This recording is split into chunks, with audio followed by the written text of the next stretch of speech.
Hey everybody, how you doing out there? It's this is FeatherFall Tabletop. We got something new on this Monday.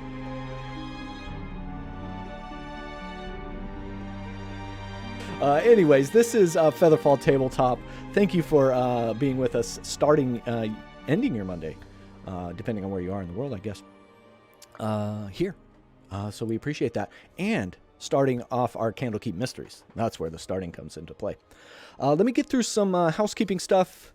We'll get into some channel news, and then we'll have these players introduce themselves, and we'll get underway. Here at FeatherFall Tabletop, we do have a few sponsors. One of those would be Found Familiar Coffee. You can check them out in a link down below. Hopefully, if our mod is here, they'll be posting that in the chat. But if not, you can find that link down below. You want to save some coin, 10% on some D&D themed, high fantasy themed coffee. Check them out. Great pillars of the community. Awesome people. Have had a chance to play in a couple games with them and had fun every time. So check them out down below. Code FeatherFall at checkout for 10% off. The other sponsor, longtime sponsor, would be Skull Splitter Dice. You can check them out down below. Code FeatherFall at checkout for 10% off. Metal dice, poly dice, dice subscriptions. They have $5 sets. Anything you need, blind bags, all these cool stuff. They also do 5e kind of player guides. I think they've gone through all the classes. They're working through the races and stuff like that. So check them out. They do have some information there to help you with your next character. There are we have one more sponsor. Holy cow. Roll20. Roll20.net. This is how we roll. We are in their Spotlight program. They have been kind enough to gift us this module, Candlekeep Mysteries, all 17 of them. We're going to start with number 1. So thank you, Roll20, for doing that. Roll20.net. This is how we roll. Check them out for all your virtual tabletop needs. All right, housekeeping done. Channel news. Here we go. Wednesday, you're going to catch us here again, same time, for our Descent into Avernus, episode 18. Things are thickening. There's an enemy now. We think he's an enemy. We don't know for sure, but things are getting tense down there in hell, and we're there for it. We're having a good time. That's Wednesday. Sunday is the finale of our Curse of Strahd campaign. That's been going on for a year plus. Happy, excited, all the emotions there with that one. I'm ready to see how that fares. That is Sunday, same time, 8:30 Central. What else we got? We got Icewind Dale on a Monday, next Monday, opposite of Candlekeep Mysteries. We got Gateway Wars played on Saturday. Is that it? Yeah, I think that's it. All right, here we are. Candlekeep Mysteries. This is the joy of extra-dimensional spaces, the first adventure in that series of mysteries for our level 1 characters. I was looking at their hit points, and I am scared, but they're going to do great. They're going to do great. We are going to go through some introductions. They're going to tell you who they are and where you can find them, as well as who their character is, and a little bit about them and what they're doing in Candlekeep. And we're going to start with our very own cranky old mage. Let us know where we can find you, and let us know about your character tonight. You can find me on Twitter at cranky old mage. Hard to remember, I know. And also, I'm in the Wednesday night game right here on this channel in Avernus. And tonight I am playing Draziver Morningstar, who is a Dragonborn sorcerer. Silvery blue hue. Okay. What brings you to Candlekeep? Basically, Draz is just a nerdy sorcerer, and he kind of just ended up there, and has been kind of stumbling around as a scholar, helping people out as they come, and gets swept up in this story. Okay. Awesome. Snacks closed screen by mistake. That's all right. You hopped right back in. Minimal difficulties. There we go. And well, hey, let's just head it on right over to you, Debbie. Snacks, how are you? Tell us about yourself. Tell us about your character tonight. Well, I'm Debbie Snacks. I have a Twitch stream, Debbie Snacks, but I actually spend more time playing on multiple streams. So you can often find me over on Brendan for Monster of the Week, uh, homebrew roleplay for the World of Cairn, here and there on all the RPGs. My character is Almathea Celebrun, who is a wood elf. And it's funny, I closed out because I had written a little backstory for her a while ago. I was looking for that. But essentially, she has been under the mentorship of a druid of the Circle of Stars, and that's why what has brought her here is he gave her something to bring. A little bit about my character. Perfect. Thank you, Debbie. We'll stay on that side of the screen. We'll move on up to Tim. Tim, tell us about yourself. Tell us about your character. Yes, hello. I'm Tim. You can find me on Twitter at Say Yes to the Zest. Tonight, my character will be Dynamo. He is a Warforged blood hunter. He was crafted by a gnomish tinkerer, and throughout his life, they've been traveling around to various towns as his inventor collects pieces. They've recently come to a town that has been afflicted by some kind of curse that they don't really know what's going on with that. So he is volunteered to go with some other groups of people to Candlekeep in order to try to see if there's some kind of cure for this curse. Awesome. Yeah, best Twitter handle on Twitter. Say yes to the zest. Love it. It makes me chuckle every time.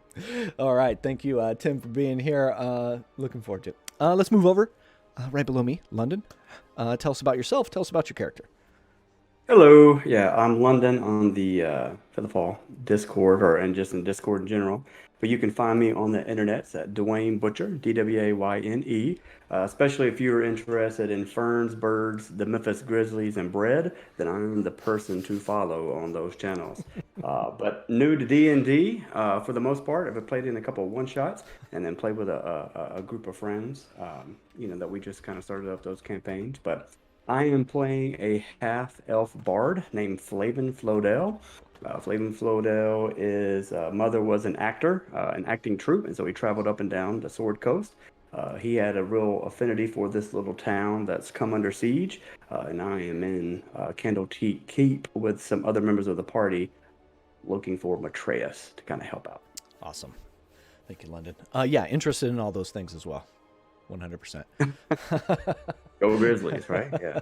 All right, moving down to the screen to the very bottom. Mick, tell us about yourself. Tell us about your character. Hey, I am McMastodon. This is my absolute first time in a D&D game. So I'm excited about that. It should be interesting. Should be fun.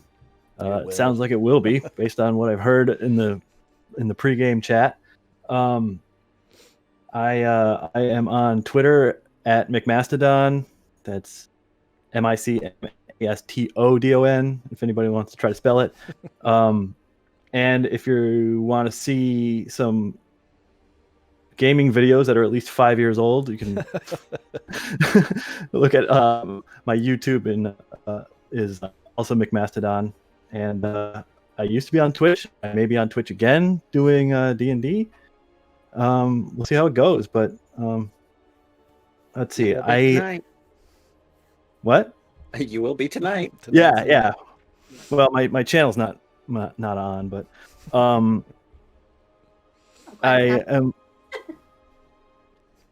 playing Brent, a Minotaur monk, and he has been a cobbler all his life. He's been doing cobbling for the town that has had the issues, coming to make money for the monastery, and he's got a bit of a midlife crisis. He's 47 years old, and he said this town is in trouble. I'm trained in martial arts here at this monastery, and he's gotten leave to go out and try adventuring for the first time. I love it. Well, there we are. There's the cast, and we are ready to go. So let's dive right in. You all find yourself in Candlekeep. You've made it through the gates. You've paid your gift of knowledge. You have to bring some sort of written material that has yet to be enshrined in this great library, and you all have done that. And you are all here on a very special mission looking for Matreus, a wise sage that may be able to help fix what is ailing your hometown. The crops are failing, livestock is falling sick in the fields. Everything, rain has even stopped, right? So you need some help. So you have sought out some guidance here at Candlekeep and looking for Matreus. You are brought through the halls of what you know about Candlekeep. You can't get to past the Emerald Door and into where all the books are housed. What you do get is a study room that then some people, employees of Candlekeep, will then find those books for you and bring them to you. It's a checkout situation, to put it a certain way, I guess. So you have all been brought to a room, and this room is kind of up in the top end of the building. You've gone up a few flights of stairs, and you are entered into this private study room that was assigned to Matreus, and so you are going to meet him. As you open the door and you are led inside, you see that the room is empty. It's unoccupied. Only a few personal effects, a handful of books remain. There is a book open on the table in the center of the room, but it is empty. And the guide that brought you there says, "Well, here you are. Have a seat. He does not look like he is about. Probably in the bathroom. He'll be back." And he kind of opens the door and gives you room to walk in and have a seat, take a look around. Thank you, sir. I will stand in the hallway and wait. Well, if that is what you choose to do, it's none of my business at this point. Anything I can get to any of you. And he kind of looks all of you in the eyes, one by one. Graz looks away. I require no sustenance. Thank you. Yeah, Flavin's okay. Just kind of walks around the room, takes in, see what he's got, see where he's at. Okay. You can give me a perception check while if you're taking a look around. So you will roll your d20, and you will, on your character sheet, you'll look alphabetical order, perception, and then add your modifier there. 21. Say that one more time.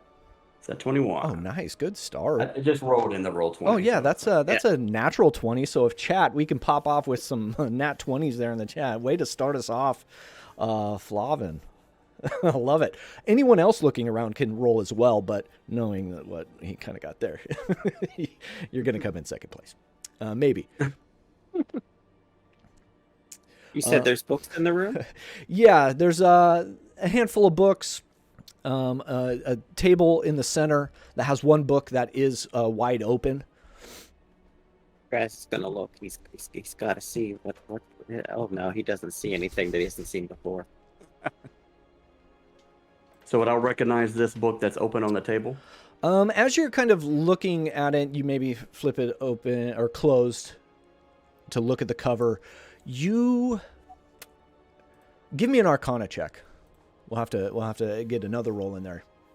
See if I can do as good as this one. Before the Arcana comes into play, you do see some writings in the margin that are not of the printed text. They look like to be notes of some sort with that.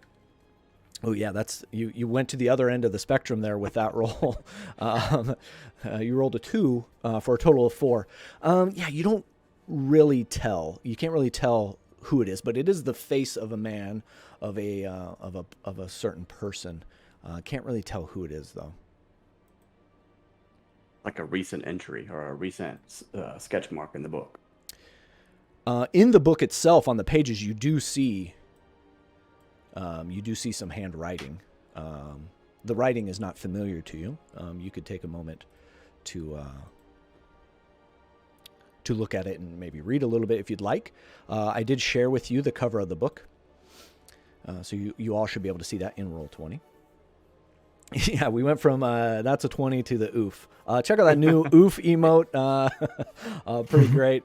Almathea has keen senses of perception, but not in this moment. Yeah, having a rough time. What's everyone else doing? So we got. I think at the time, Draz is going to be fiddling around with his clothing, his big flowing roby type stuff, but not actual robes, just Loki roby. And he's going to bump into the table. Oh dear, oh my, oh dear, oh my, and then notice the book. Okay. Brent, what are you doing in here as this kind of bigger minotaur figure kind of strolling into this room? Yeah, Brent's kind of bumbly. He's gonna check out you said there was personal effects laying in the room? Yeah. There's like a little satchel, like a little side pouch that would be worn like cross shoulder. There is a jacket that is kind of strung over one of the chairs there. And then there are some other books that are kind of stowed away on different shelves. Brent would like to check out the books on the shelf. Okay. Yeah, as you're kind of thumbing through, nothing really kind of pops out to you. They're base level informational books on planar travel. They're kind of like planar travel for dummies, like 101 type stuff.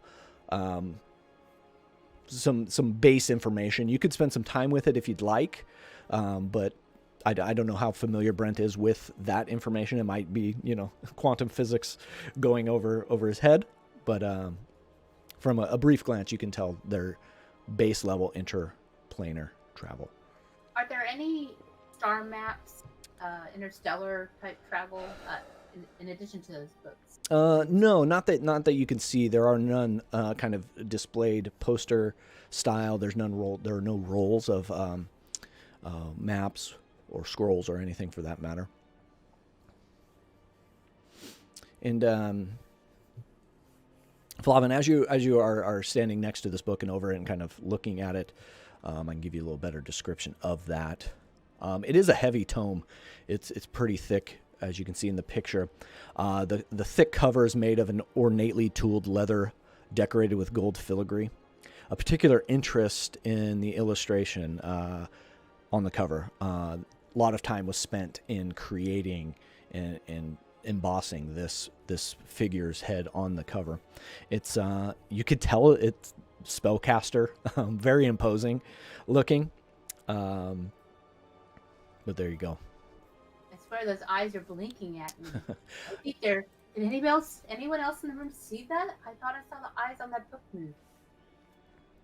And if anybody else would like to give an Arcana check to see if they can determine who this is. Yeah, I will be looking at the book and noticing the writing on the margin and also be mumbling, "Oh dear, oh my, oh dear," as I'm reading the words and what's coming up and let's see what my brain does.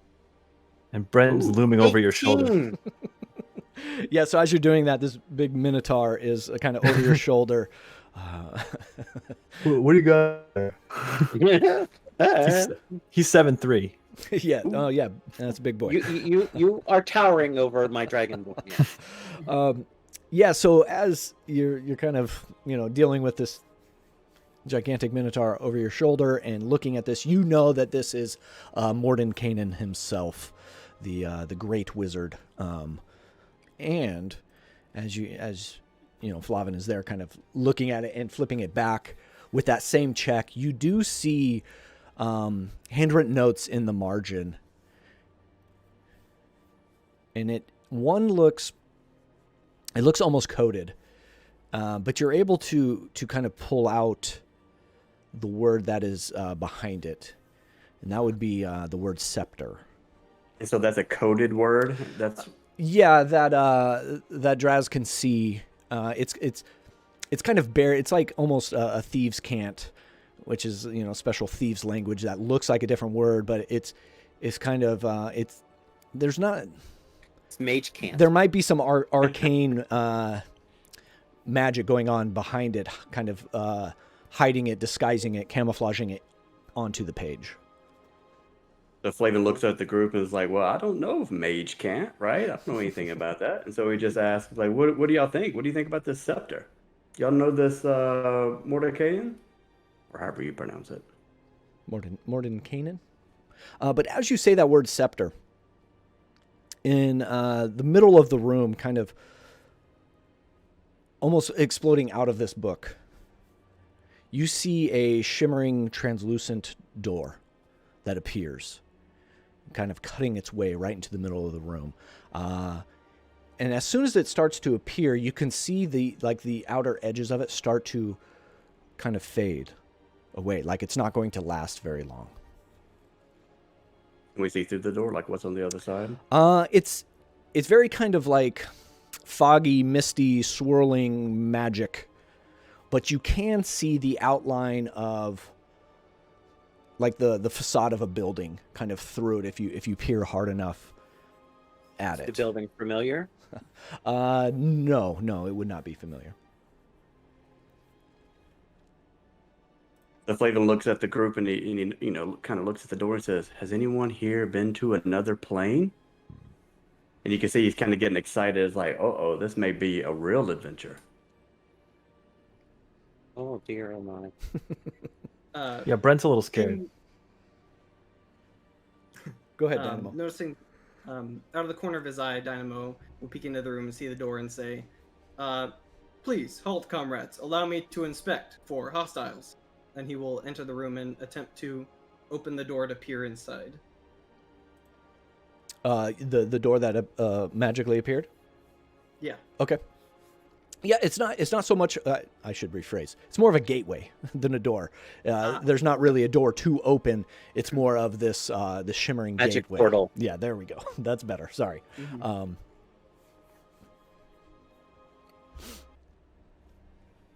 All right. Can't ring the doorbell and sell Avon.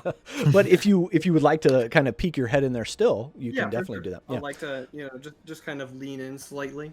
Yeah. We have a headless wolf. Now, yeah, you're. Oh, I'm sorry, you lost your head. As you peek your head in there, you see the makings of a mansion, at least 2 to 3 floors. You see an open doorway to this mansion, and you do see a man standing in there. Do we recognize this person? The Give guy me. whose face is on the book. Is this a guy that's on the book? That's right. Those of you that are coming from the town and have been sent here for Matreus, he matches the description of Matreus. Oh, okay.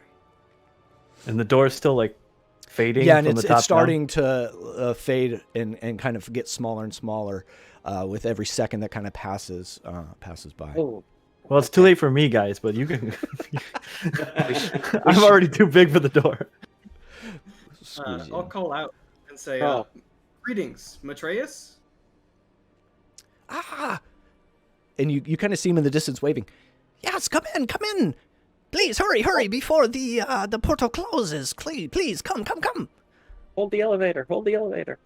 But, stay out of the miasma. Just go straight to the door. Come to me. Come. I'll Oh dear, oh yeah, my. turn around Oh dear, oh and my. motion everybody inside and just go in. And so Flavin, without hesitation, just follows right in. Yeah, so as you step through, it's almost like you land on some clouds, and it's very ethereal, very like you're in the clouds. But you do see this kind of shimmering miasma that is surrounding the entire mansion here, that he was kind of warning you about. And you see him; he's kind of holding the door open now and waving you in with his other hand.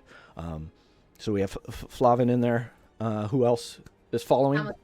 Oh, I will be with my robes flowing around me, and Okay. Draz is in. Brent's in. Brent is Yeah, in, I kind of has to really kind of horns down and kind of go in He's on all fours. horizontal. But you're in. Yeah, Amadeus in. Okay.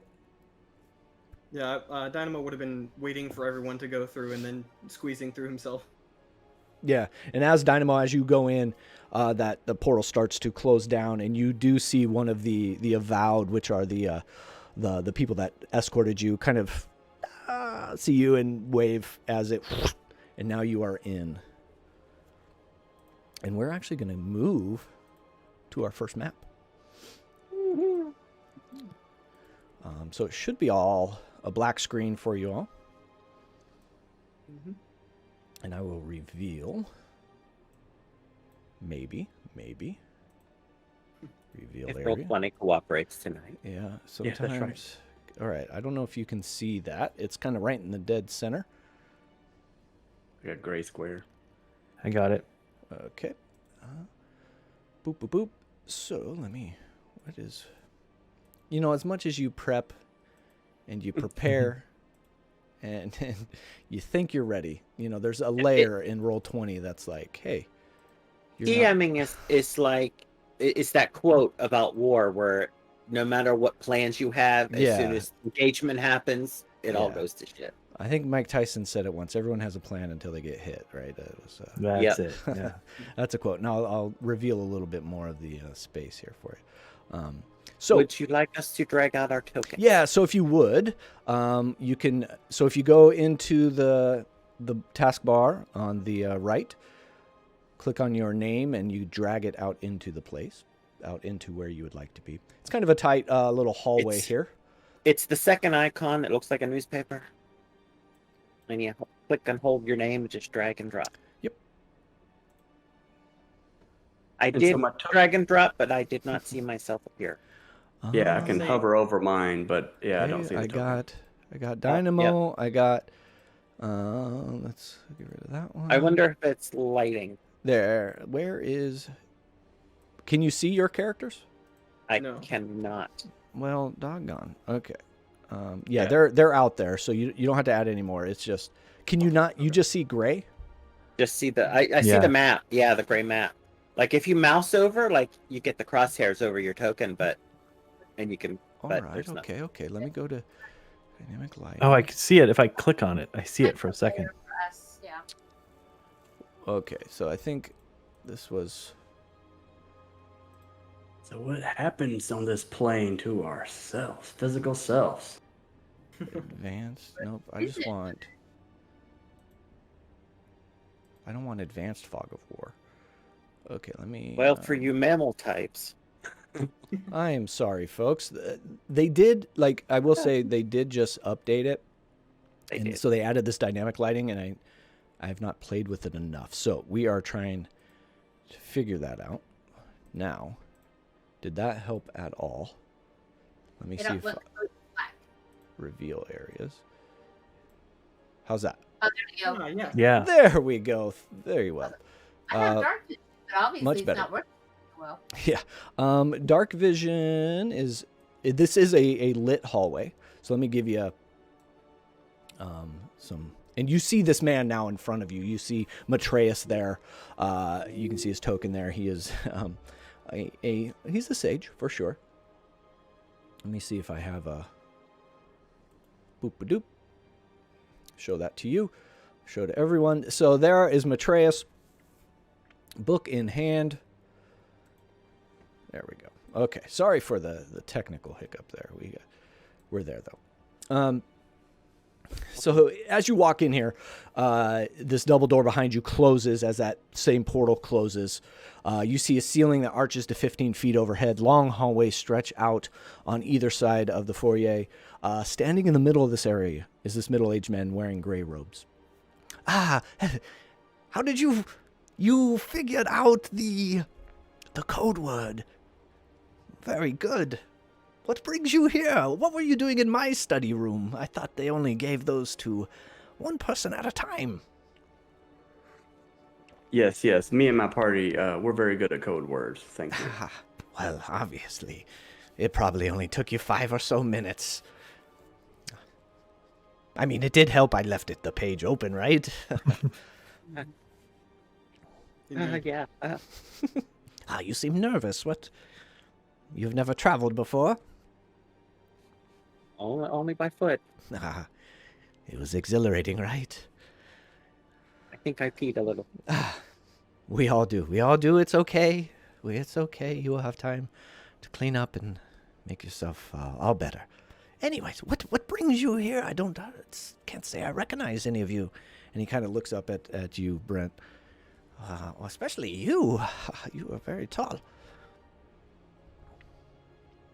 The nearby town is suffering through a lot of trouble. Seems to be the plight of many places these days. What can I do to help?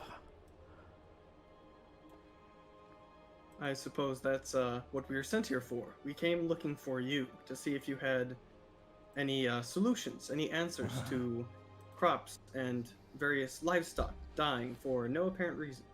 He, seeing you talk, he comes over. He's got his pencil. He's kind of like poking and prodding a little bit. Interesting. This is a interesting group. So you need my help. Okay, I can help. But I need your help as well. A favor for a favor. Dear old man. Yeah, of course. We'd expect nothing else. Yes. So I will be able to help and can look into the problem if I can make it back to Candlekeep and continue some studying. But there is so much in this mansion that is worth taking a look at. If you all could explore the mansion grounds and bring back anything that is of interest. That may be maybe a new sacred tome for Candlekeep. I don't know. Anything. And maybe something like this. And he pulls out from inside of his robes this little statue in the shape of an imp that's kind of like snarling, but it's frozen in place. It doesn't look wood. It looks like some sort of stone, polished stone. I mean, this has to be worth a pretty penny, right? There's got to be more. You want us to steal from the house? As far as I can tell, it's uninhabited. There's nobody here. Okay, I'm just saying, planes like this can be disappeared, and nobody will ever know. It's kind of like, what's in your bag of holding? You never know what's in there, right? It could get lost for forever. But if you, brave adventurers and explorers, come in and help me, Matreus, out, maybe we can find something worthwhile. Well, no disrespect, but when you say something worthwhile, you do mean knowledge and tomes. You know? Oh, of course. Us scholarly types don't really have need for trinkets, more than knowledge. But So Flavin looks over the group and he kind of shrugs, like, because he's really down for anything, right? But then he looks at Matreus and he said, well, I got two questions. Is like, one, how long have you been here? And the other one is, like you said, get back to Candlekeep. Do you not know how to get us back? Yes, I will open the portal for sure. And then he looks like, Flavin's like, well, that's a relief. But Flavin asked you, how long have you been here, sir? Oh, just moments. Just enough to find this trinket that caught my eye. And there could be a library inside, huh? There could be. I mean, it is a mansion. Draz is wistfully looking on now, thinking, library. Yeah, and as you're like looking left and right, you see several doors to each side going down the hallways. You see a stairwell going straight up, or not straight up, but a stairwell going to the next floor. And so since we're in here, is there any, like, sounds, of any other things, that are in our immediate area? Yeah, Singing animals. yeah. Give me a perception check while you're in here. We're in a new location. Can definitely do that. Hold on, let me go to the chat. It's 16. 16. That's pretty good. Devin Draz is too busy thinking about books. Yeah. He was excited about the library. She isn't quite excited to meet another sage. That's her background, but then her training has been more so in astronomy than in the kind of research. Okay. She's a little overwhelmed by meeting someone so revered. Yeah. So Flavin, you do hear some meowing in the door straight ahead, in that first door, opposite of those double doors you came in. And you do hear it's kind of echoey through here, so some of your voices are reverberating back at you, but most immediately you hear what could be a cat close by. So Flavin looks at the group and said, I think there's a cat right over here. I'm kind of afraid of cats. You are such a big one. You cats are so small. But anyways, do we have a deal? Kind of looks around. So what do you at all of think? I'm in. I believe so. Adventurers, yes. Grass is already taking small steps towards the All right. mansion to I look for books. will open the portal in 2 hours' time. So be back here, and that portal will open. And so Flavin looks at the group, or looks at Matreus and said, you're not coming with us? Me? No, I have to begin the research. Must get to it. Help your town. But how will we let you know when we're ready to return? Well, 2 hours' time should give me enough to get a jump start. I will open the portal, and you just come on through. And either say we need more time, or you're done. Groups, looks like there's no time to spare. Yes, get to it. Yeah. Get to it. 2 hours. 2 hours. Okay. Yes. Yeah, Okay. Sure. 2 hours. He pushes through. Oh, back to the portal. It's like, all right. Yeah, and he goes through, and as you see that portal open up, and he goes through. Oh, hey, we just got something happened. Jay Butcher, 100 biddy for the kitty. Thank you, thank you so much. And I missed a few other things, so this is a great time to call those out. My fault, everyone. Jay Butcher subscribed for 1 month. Way to go. Thank you so much, Jay Butcher. We appreciate it. Ginkgo, like clockwork, redeemed some channel points for a giant named Arnold. Retrograde Tom followed. Thank you for the follow. And I think that, and the Cooking Bard gets us all up to speed there. Thank you, everybody, for supporting the channel and hanging out with us. So as you see him go through that portal, and it begins to close, you hear like a blood-curdled scream coming from Matreus. As that portal is closing, you don't really, there's no flash of light or anything, but you hear a quick slash, and then him falling. You see him just falling to the ground, and then the portal closes. So a slash, like with the portal closing, or like from a weapon? Yeah, it's what looked like a weapon. And he was already on the other side, so it Yeah. closed behind him. Yep. So we just saw him fall in the reading chamber. Yep, back into the main room in Candlekeep that you started in, and the portal closed. Danger detected. Matreus compromised. Oh dear, oh my. I'm gonna run up to the spot and start waving my hands around, saying scepter, scepter, scepter, scepter, scepter.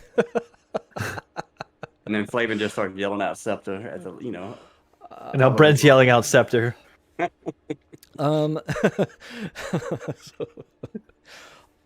Draz, give me an Arcana check as you're doing this. I think you're proficient in Arcana, yeah? I am. Okay, yeah. Give me a Arcana check.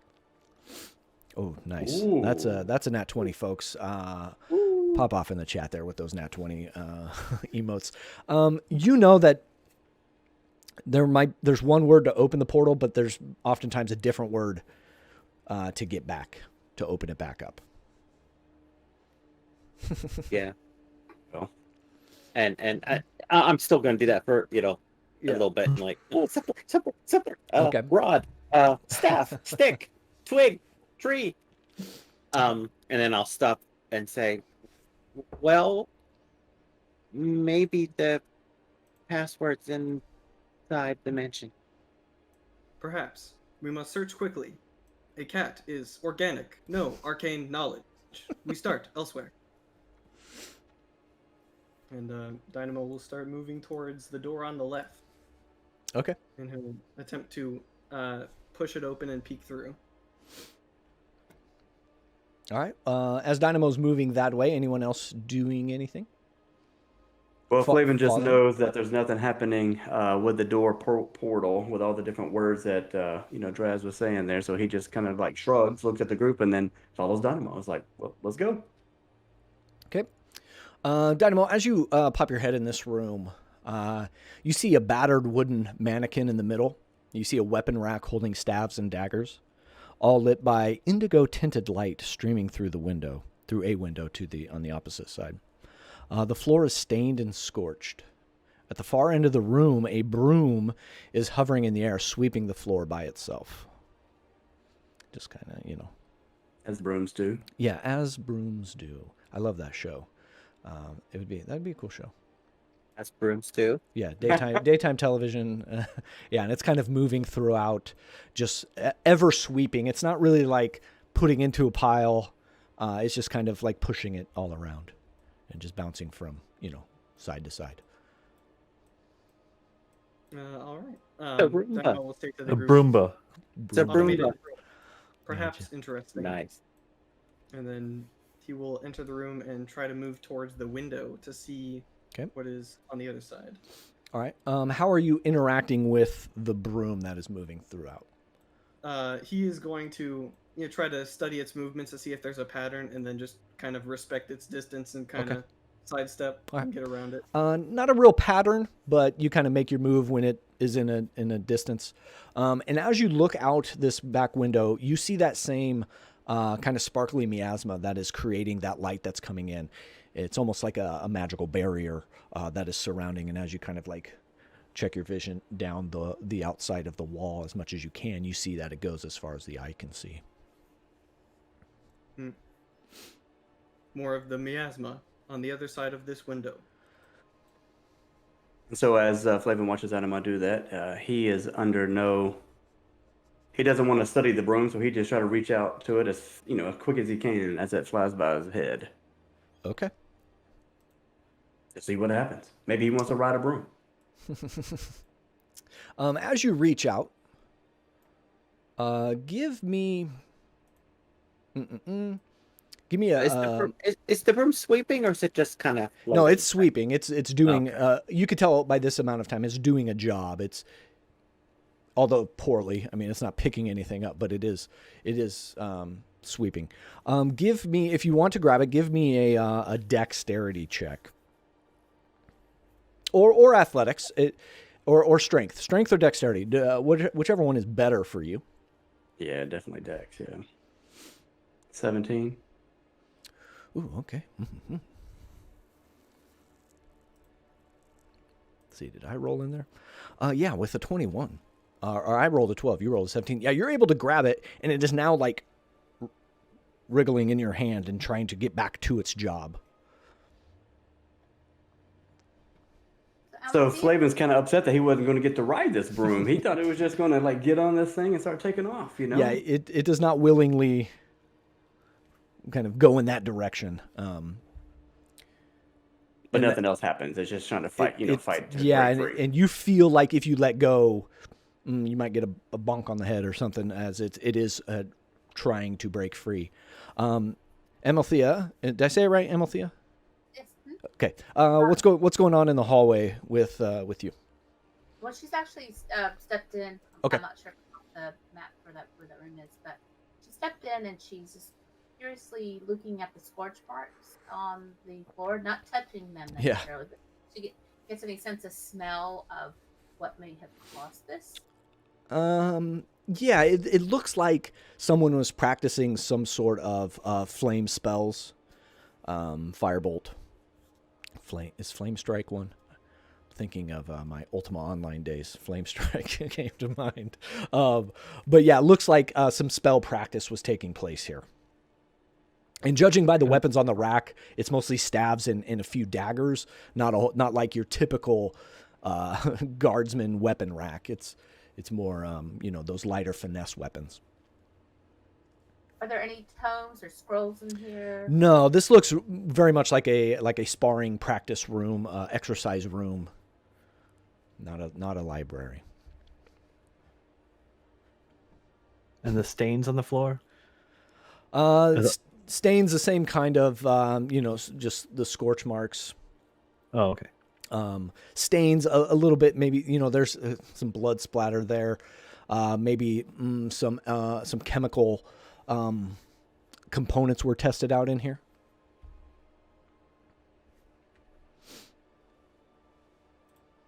So Flavin just lets go of the broom. It's like, well, this isn't going to do me anything. So as he lets go of the broom, he tries to, anticipate the broom's, retaliation, if you will. Yeah. And as you let go, it immediately, like, the knob, the end of it drives forward at your head twice. A 9 and a 7. I don't know what your AC is, but I think that's going to miss. That is going to miss, yeah, both of them. Yeah, so it does. Like very excited, yeah. Yeah, it comes and strikes twice quickly, but you're able to just kind of Mr. Miyagi it out of the way. What's everyone else doing as this is happening? We can kind of talk through. Typically, we would roll initiative here, but it's one animated broom. I think we'll just kind of, we'll let everybody have an action before the broom acts again. I'm just poking my head in, watching Laven fight a broom. Yeah, it's definitely happening. Oh dear, oh my. And I'm looking, noticing the scorch marks and seeing the staffs and the daggers, and realizing that this is a room where, and I'll say it out loud, it looks like this is a room where casters practice. Yeah. Okay. Brent's in the corner hoping the broom's going to go back to its regular sweeping. It does not look like it's going to. It is in that defensive kind of position, kind of not straight up with a sweep. It's got kind of a forward tilt toward Flavin's head. We may have a murderer broom on our hands here, folks. Dynamo will see this happening and say, "Broom, a cleaning utensil, not for combat." And then he will just grab his maul from his back. Okay. And just try to smash the broom. Yeah, give me an attack. That'll be a 15. 15 hits. So now roll some damage dice on there. All right, that will be 9 bludgeoning damage. 9. Yeah, you see, you break off. Your maul comes in and just breaks it in half, and the bottom bristle end falls down to the ground, but that top handle end is still floating there, ready to move forward. But it is definitely, like, bloodied, halfway there. Oh dear, oh my. Flavin, this is your mess. You need to clean it up. Never a bloody broom. He's like, oh my goodness, what do we do? So Flavin, that would lead us to you. You can attack this broom if you'd like, which... Of course, if you're on the heels of Dynamo, that would be a good idea. With my rapier, have you pronounced that? 11. Ooh. 11 does not hit you. You're kind of, like swinging on the backswing of Dynamo's maul, and you kind of swing where he broke it. So you thought there was going to be something intact there, but you swing and you miss it. You can do your second hand attack if you have like your dagger prepared as well, which we can say you do if you'd like. Yeah, of course I have my dagger prepared. So that'll be a straight D20 roll. You don't get it as we talked in our pregame. Yeah, hold on, let me say I just messed up here for a second.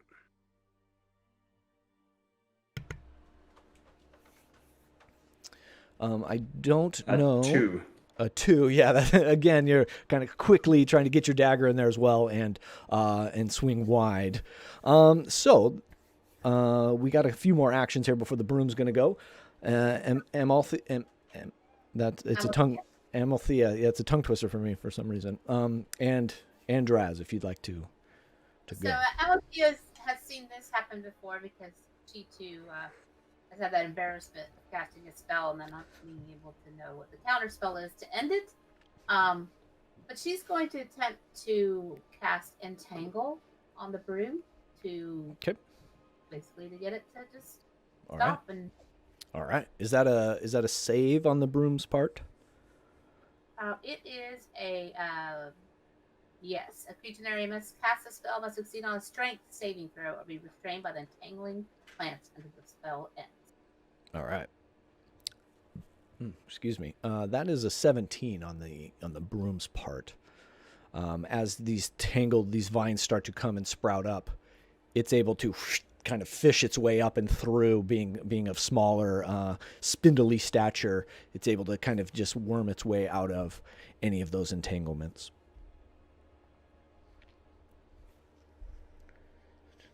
So, but it is difficult terrain there now on that. Actually, going all the way across this room.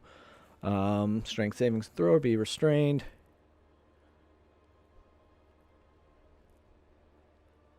Okay. Yep. So there is, those vines and organic matter is taking up this room now in a 20-foot square.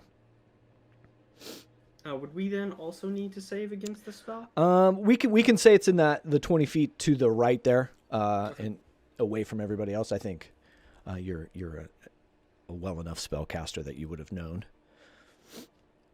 Draz, anything you'd like to do before this broom gets another? Oh dear, oh my! I'm watching my new friends. And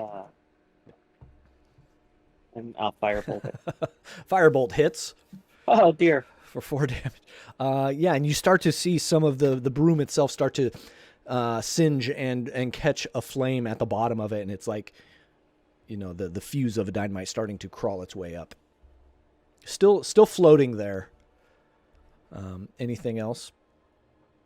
That's it for me. All right, it's going to take 2 more whacks at Flavin. A 10 and a 25. That's a nat 20 for the old DM there. This broomstick. The 25 hits, I would think, yeah. Yeah, so that's going to be 5 bludgeoning damage. As the first one, you're able to kind of, but then it swings around and gets you right in the temple for 5 bludgeoning damage. And Flavin, we'll go ahead and that leads to your action. All right, and so he's going to be like, shaking his head a little bit, and he's going to cast Vicious Mockery at the broom, and he's going to say, I've always preferred mops. Oh, damn. What kind of save is that for him? I can't remember.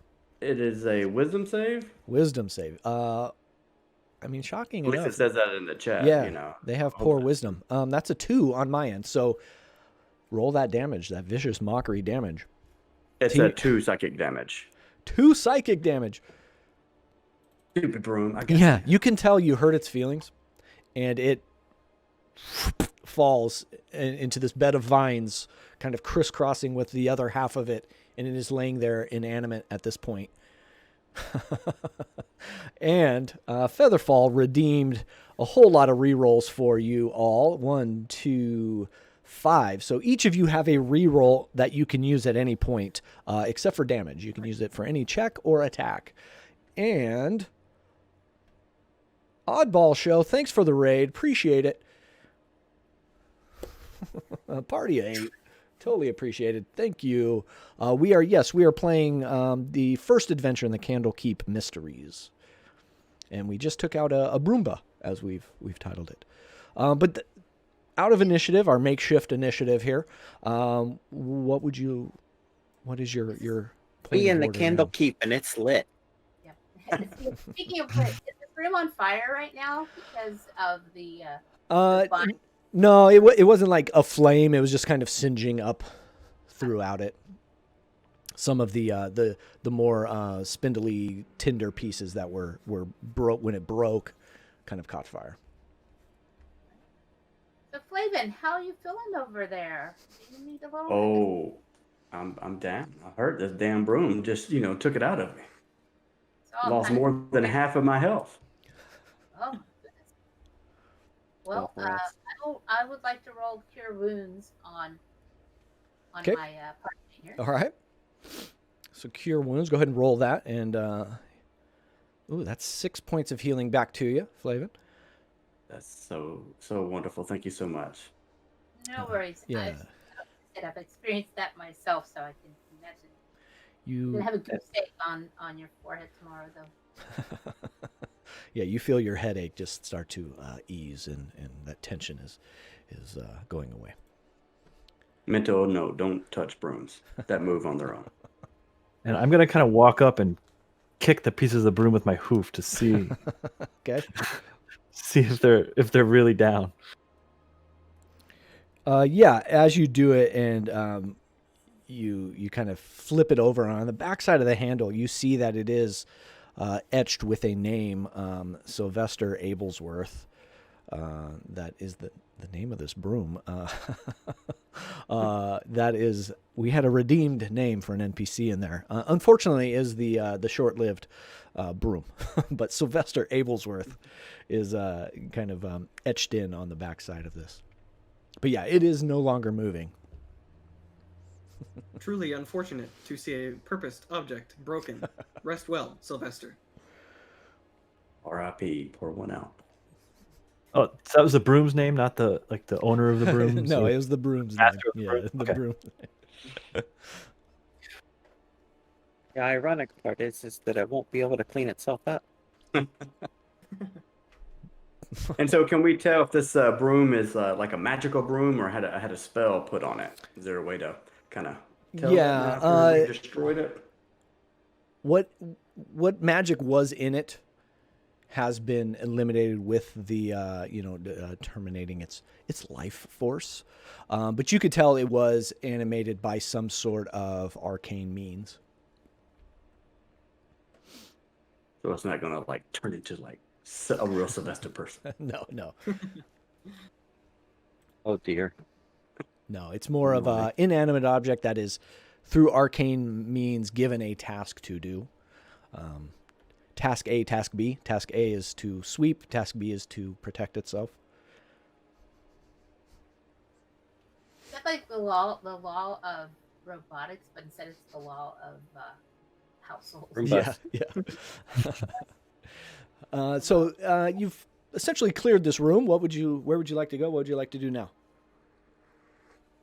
Not the cat room. Since I'm outside, excuse me, the door, I'm gonna point down and say there's a few more doors this way.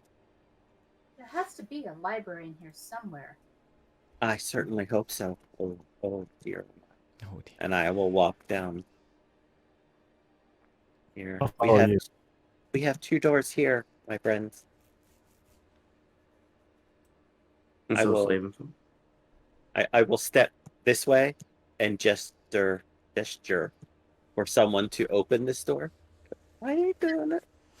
I'll do it. I'm the big guy. Are you sure? Should we- No, I'm just kidding. Do we not check for traps at level 1? I think Brent needs to. I think he's just big enough. Probably should. Yeah. Do we what? You're good so far. So typically, people would go, I check the door for traps first, but you're good. Oh. You're good on this one, and that's more like a roguish thing to do. But anybody can do it. But there are no traps here. Well, Brent didn't know to check for traps. Yeah. I don't know anyway. So Yeah, Draz wouldn't think of it either. as you do, I've lost too many appendages in DCC by not checking for traps. Brent's like, now you tell me to check for traps. yeah. After I've opened the door. After I lost a finger. So as you open this door, At least you didn't get hit Yeah. in the face with poison. Yeah. You know. Or a broom. Or meow. so as you open this room, you do see tall shelves filled with books that line the walls of this room. Two more shelves run through the middle of the room with a 10-foot wide aisle between them. Several stacks of books are piled high throughout the room. There are small reading desks with cozy scarlet chairs in the corners. Can we get a sense on how long it's been since this room's been used? Give me a perception check. Anybody else walking into the room can give me a perception check as well. Well, Draz 5. doesn't care. He's going straight over to the bookshelf and is just like, Mm-hmm. what's here? All right. Yeah, so give me an investigation check if you're looking at the bookshelves in particular. I rolled a 12 for perception check. Okay. I've got a 14. I don't know how that gets modified though. Jeez. My glasses fell off. I can't see the titles. Just overwhelmed with emotion, I know. from all these books, you Yeah. know. So on your character sheet, it should have like a little plus, a little number to it, next to it. Perception, and then a number. You would add that number to your 12. Perception. I rolled 20 for my perception. Ooh, nice. All right, I have a 13. Okay. So let's resolve Draz as he's looking at the this bookshelf. You see a whole bunch of different subjects, just base arcana, some science, religion, astrology, poetry, little bit of everything as you're kind of moving down this shelf. Anything in like, would these be common titles or nothing? Well, with a 9, I guess nothing jumps out at me. Yeah, you can't really tell. You don't recognize any of the authors. 6 copies Yeah. of the Grapes of Wrath? Yeah, what are you thinking? Amalthea, while you're on the other side of that bookshelf, opposite Draz, you do see a little bit more of planar travel,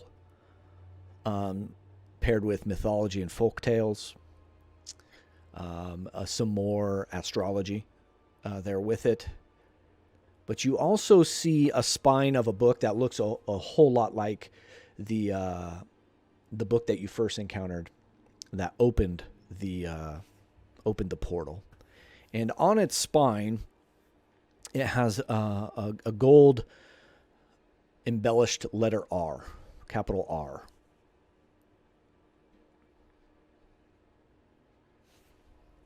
Hey, look over here. I found a book that looks remarkably like the one that led us to our death. I mean, into this domicile. Anyone want to open it besides me? And so Flavin's like, of course I will open this book, And is there, when he looks at the book, is there any, so the R is on the outside of the cover? Yeah, it's on the spine. All right, and so like he just kind of like runs his finger across the spine just to see if anything happens, or just to see if it's like embossed or something like that. Yeah. And then he opens it up to see if there are any inscriptions, maybe with a code word or something like that he could. Yeah, as you pull it off the shelf and look at it a little bit more, it's the same bust of Mordenkainen on the cover. Same attention to detail placed on the cover itself, but as you open it up, it is essentially blank. Every page, front to back, is blank. And so Flavin looks at the group and says, "This book hasn't been written yet." Princess, turn it over. Yeah, and as you turn it over, it is blank. Just the leather back of it, without the bust of Mordenkainen on it. Is that identical to the one in the reading room? Yeah, almost 100% identical, except for the lack of information, and it has the letter R on the spine. And so Flavin says out loud, "R," just like R, like questioning him, like, as he's thinking out loud. I'm gonna come over and look over your shoulder while you're, Is it a book on pirates? Arr. I get it. Dynamo, as you are on the other side of the room, you see a window, the window that's next to you. You see that same kind of jade green miasma, but you also see a patio out there that is paved with gray flagstone. That same indigo greenish miasma surrounding it. Nothing on the patio. But next to you, you see this bookshelf is full of books that are lined up, but each one has an iron clasp on the binding that is connected to a chain. and it is chained to the desk. Unrestricted section. I found books that are possibly meant to be kept here. And then, so Flavin asked Dynamo, does any of the books begin with the letter R? He will scan the books and see if any of them begin with an R. Okay. Give me an investigation check. And as you are doing that, I need Flavin and Draz to give me a dexterity save. So on your character sheet, you should have a section in the upper left-ish. This is dexterity save. Yeah, you got it. I've got an 11 on my investigation check. All right. Draz, did you get that dex save? Did you hear that? I can't tell if Cranky's ignoring me. Sorry. He's reading a book he's never seen before. He's so excited. He is so invested in that character roleplay. Yeah. No. Cranky just forgot what his character's name was. Oh, yeah, that's all right. New character. All right. So, Dynamo, as you are looking at this, you're kind of quickly scanning your Warforged scan. You get to one. You don't see any R, but as you get to one in the middle, you see it start to shake, and it shoots off the shelf and hits the bookshelf across from you, and it starts to tip. And Draz, you're able to you hear the crackle of this wooden bookshelf start to fall, and you're able to kind of sidestep it. Flavin, you are unable to get out from underneath it as this bookshelf comes down and sandwiches you to the ground. You are now prone and restrained under this fallen bookshelf. Sure. Of course. So I'll just take a book off the shelf and just start reading it while wait for my huge friends to maybe help pick it up and get me out of this thing. Here's my strength. Yeah. Can I try to shove the bookshelf off of him? Yeah. That's what I like to hear. Give me an athletics check. I will help, as I'm 6'2", so okay. All right. Walk me through the mechanics of that. So, athletics check. Brent, you can roll with advantage because Draz is helping you. So you're going to roll an athletics check. It should be in your list of skills, alphabetical order, so it's going to be close to the top. You're going to roll that twice and add the modifier next to it. And you're rolling twice because you had advantage because you're getting aid or help from another character. All right, I did it. Just yell out help, and then that gives them advantage, on these kind of things, so I can remember that. Yeah, but usually the DM's going to say, "Well, how do you help?" And in this case, it's as little as Draz coming over and helping. Sure, of course. Okay. Sometimes there needs to be a little narrative flavor there to grant the help. All right, Brent, what'd you get? Well, I did it in D&D Beyond. I don't know how to do that in Roll20. No, that's all right. I got 17 on the first one and 5 on the second one. Okay, so with advantage, you take the highest. If you had disadvantage, we would take the lowest, but you have the highest. So 17, yeah, you're able to get up underneath it, and you get it to a point where you kind of struggle a little bit, and then Draz comes over and you're able to get it past that point and get it set back up. It is a little shaky now that it's been moved, but Flavin, you are unrestrained. So then I get back up and I'm still clutching the empty book in my arms. All right.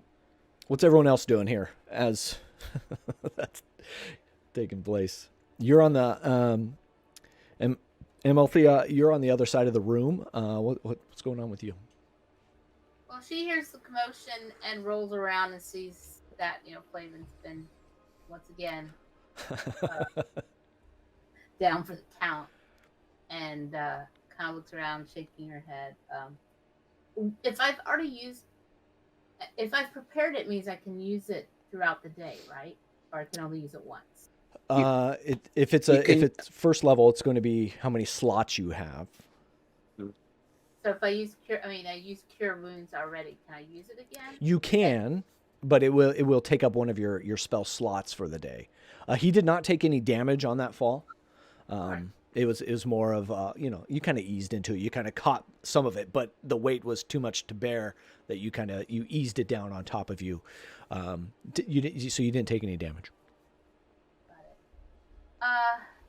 But as you do get closer over to that side of the room, you do see those books on the chain start to rattle a little bit more frequently now that more attention and individuals are making their way over to that side of the room. I see. So I'm going to just state, I think you might want to be careful where you're standing in relation to those books. Gentry, if anybody hadn't, probably doesn't realize that that's actually what happened to Clavin. But it's like, hey, I remember my master saying, don't touch those, don't get near those. If you do, you're not going to like what happened. Well, apparently something happened to the apprentice before me. I never tested. There's a lot of anime in this place. Oh dear, oh my. And so when I'm thinking about the books and thinking about what she's saying, is there on the chains that are going to the desk, is there any kind of writing or anything in particular referencing maybe some of those books or any notes or anything like that? As you're spending more time in here and looking at it, you can tell these are less books of study and more of another form of protection or guardianship of this area. Less of knowledge. It's more of a deadly weapon. And as you're standing and looking, you see another book strike out and hit the bookshelf across from you. But you're prepared at that point. Doesn't knock it over. And a couple in rapid fire succession, just shooting out and hitting that bookshelf.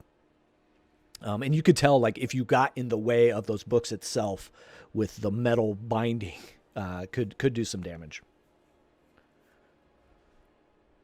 So then Flavor looks at the group and is like, I don't know if these books are going to help us solve the issue with these dead cows. I think if we get hit by those books once too often, we're not going to need the doorway out of here.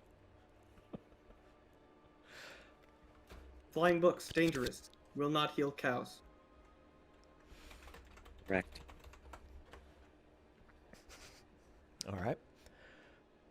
But I am still going to take the empty book and then just Okay. keep it, and then be like, hey, how about we go check this other room?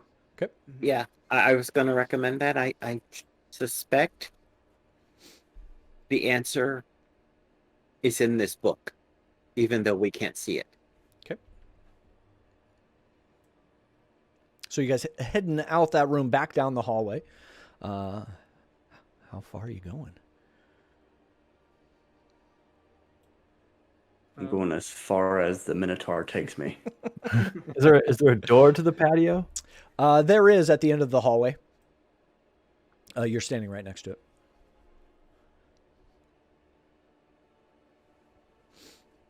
All right, I'm gonna poke my head out the door.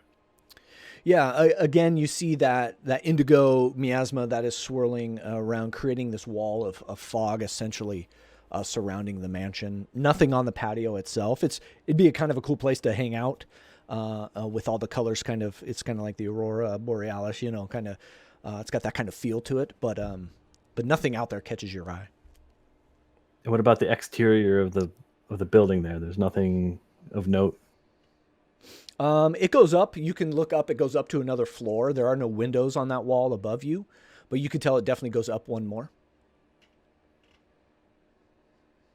All right, nothing out here, guys, as far as I can tell. You're all wrong. Is this a doorway down here? Did Yeah. we miss? Yep, that's the one where the cat sounds was coming from. Oh, okay. That was the captain.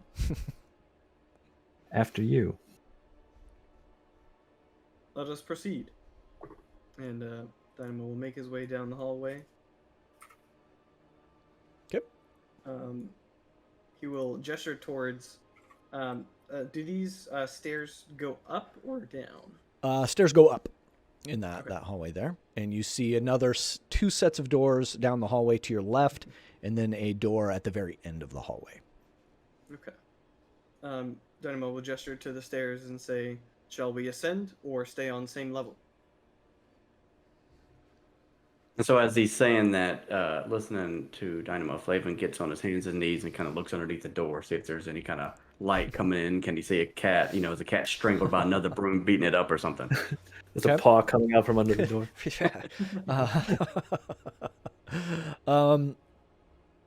You can give me a perception check as you are staring in the underneath of here, but you don't see any light like in the exercise room that had a window. So from what you can tell, there is no window out to the back of this room.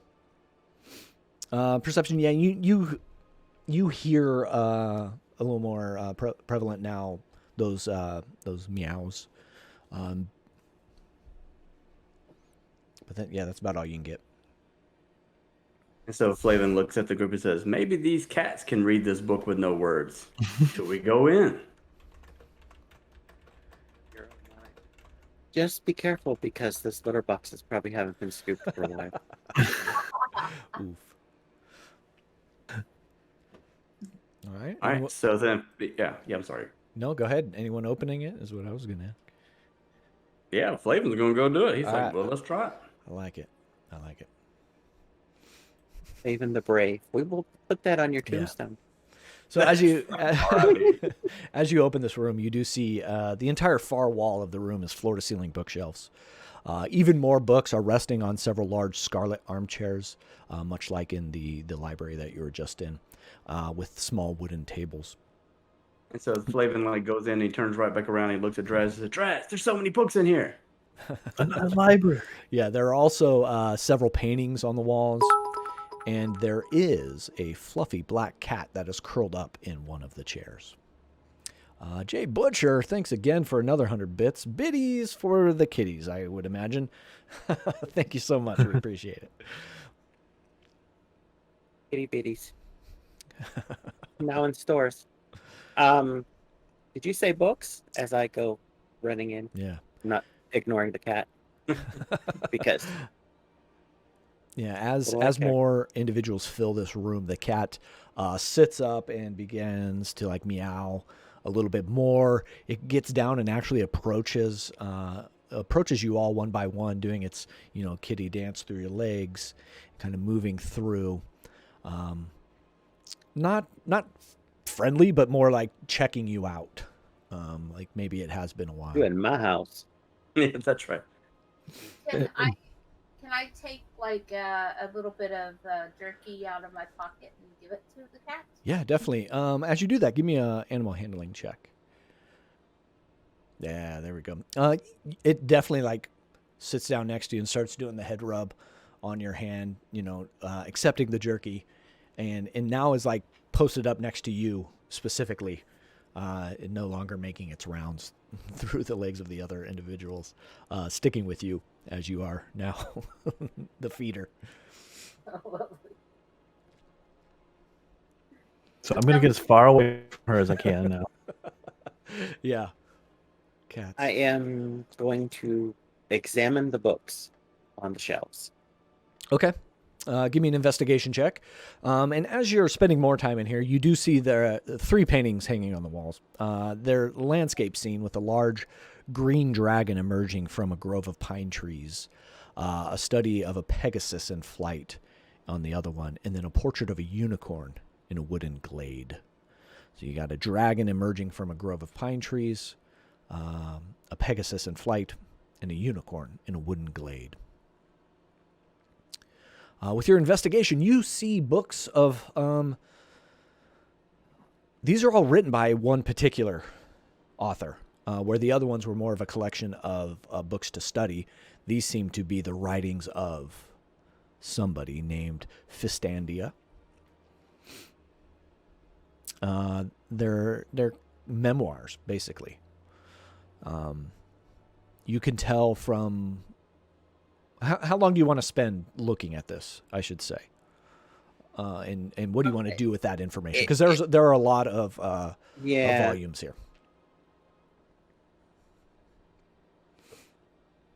I will take a few minutes. Basically my goal is to see if there's an answer. Like here's how you open the portal to get out of this weird dimension. Okay. And if it's in the memoirs, I will, Yeah. like if I pick up book 1 and it says I was born in a ramshackle village, I'll put that down and jump a couple of Okay. volumes to adulthood. Yeah. Okay. As you kind of thumb through the volumes, getting to the juicier stuff, you're kind of picking up that Fistandio was a powerful mage, as well as a priest. You can tell some of her writings are talking of her frequented visits to Candlekeep, furthering her studies.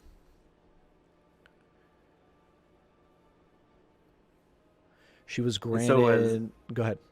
So as Draz is doing that, then I'm looking at the 3 paintings, Okay. and then just kind of looking at them, kind of taking them off the wall a little bit to see if there's any any panel or safe or window or anything like that that's hidden behind them. Or Okay. Yeah. No funny business here with these paintings. Yeah, they're just paintings. They were commissioned and done to kind of build the ambiance here, but nothing sticking out from them. You do see, as you're kind of moving throughout the room, on one of the armchairs in that bottom left-hand corner, you do see a standalone book with the same spine and cover as the one with Mordenkainen on it, and as the one that you have already picked up with the letter R on it. So of course I'll go over there and pick up the book, and I'm like, "Hello, there's another book here." As he picks it up, and then looks at it to see if there's another letter, something else. Yeah, definitely. The letter I is on the spine, and the pages again are blank. So then he picks up the book and he kind of points it at the kitty, like, "Does this kitty read? Does this kitty know?" No, that kitty is enamored with jerky and pets and newfound snuggles. Not interested in that book. Yeah, kitties all over this screen here. Yeah, look at them all. They're coming. Kitties are real. Draz, I should say too, as you're kind of thumbing through, you do see a book that is not of. It's like one standout book that is not the same kind of journal, and it looks like it's a trigger for something. Dear oh my. Is anybody aiding Draz as they're thumbing through? So as I pick up the book with the eye on there, I do go over and with Draz to let him know about that and see what he's doing, or if he needs any help. Or Okay. Yeah, I'm gonna help too. Okay. When he shows me that book, I'm gonna light bulb goes off. I wonder. I suspect. Multiple books, each with a letter, and the letters spell the word to get us out. and then Flavin screams like, "That's genius!" That. Yes, indeed. Yes. So Look for more of this Mordenkainen's books. Though there is this one on the shelf that is different than the others, and I'll yank it off the shelf. Before you get to that one, you do find Okay. a one of the memoirs that is rather interesting, and it totally correlates with this light bulb moment you had. In her writings, in her journaling, she writes about how she's getting kind of fearful that any guest that would come to this place might be trapped in this mansion. So she has hid the command word on the spines of 7 books in this mansion. So your kind of hypothesis is being, Eureka! Yeah, You're exactly.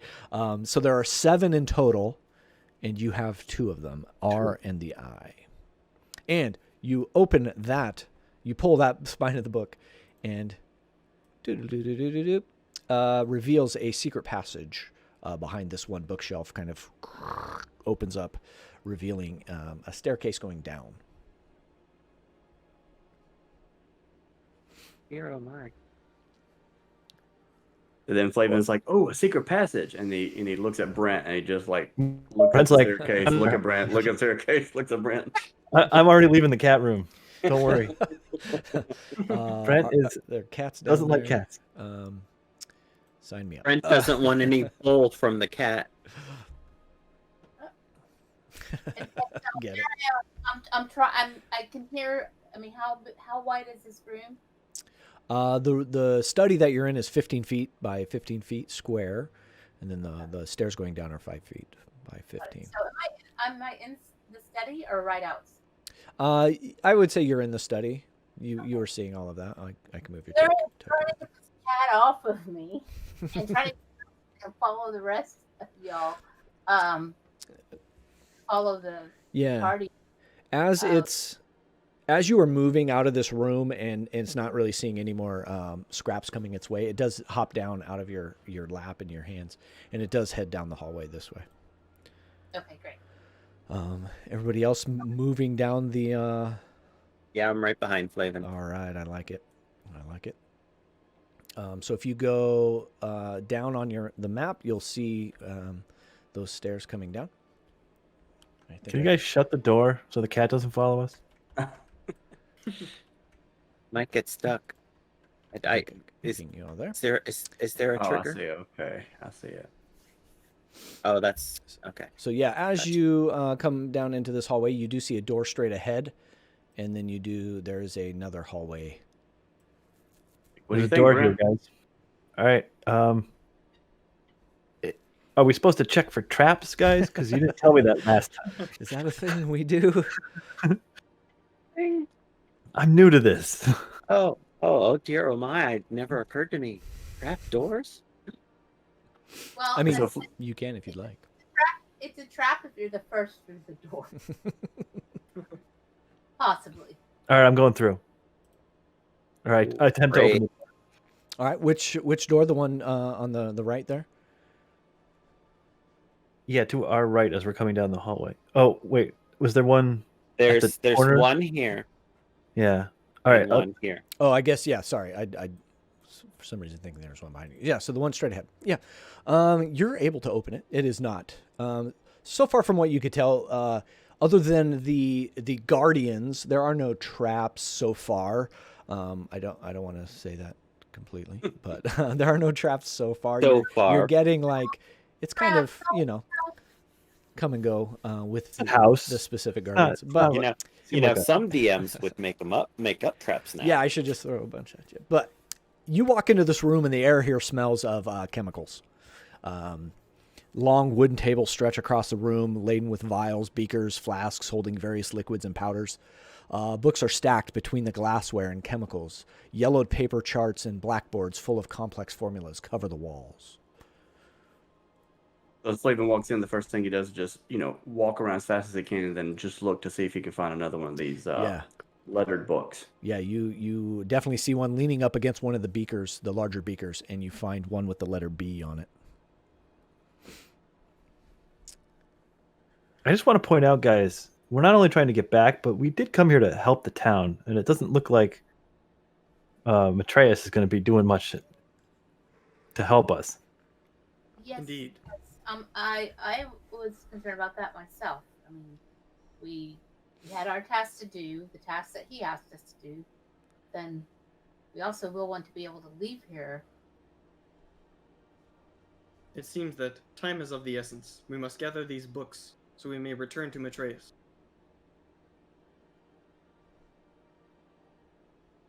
Are the books themselves, though, enough value of knowledge for us to return with? Both to help the village and give me an intelligence check. Just straight intelligence. And anybody can do this. That's in there. Ooh. That's 5. At 15. Oh. I got 3. Wow. 9. Flavin. Yeah, it was intelligence, though. I am so busy trying to figure out what this word is with only 3 letters. The books down here, not so much. They're basic alchemical books, but the charts that are on the wall, you're getting that there's some sort of transmutation calculation going on here. And from what you could tell, they were trying to turn something raw material, basic materials into gold. And judging by the scorch marks, acid burns on the furniture, you can tell there were some spectacular failures in here. The other thing you're picking up, as you all are now acquainted in the room, you do see 4 clay figures. Not like the imp that Matreus was holding on to. These are more rudimentary. But you do see 4 clay figures that are different levels of completion. Barely humanoid.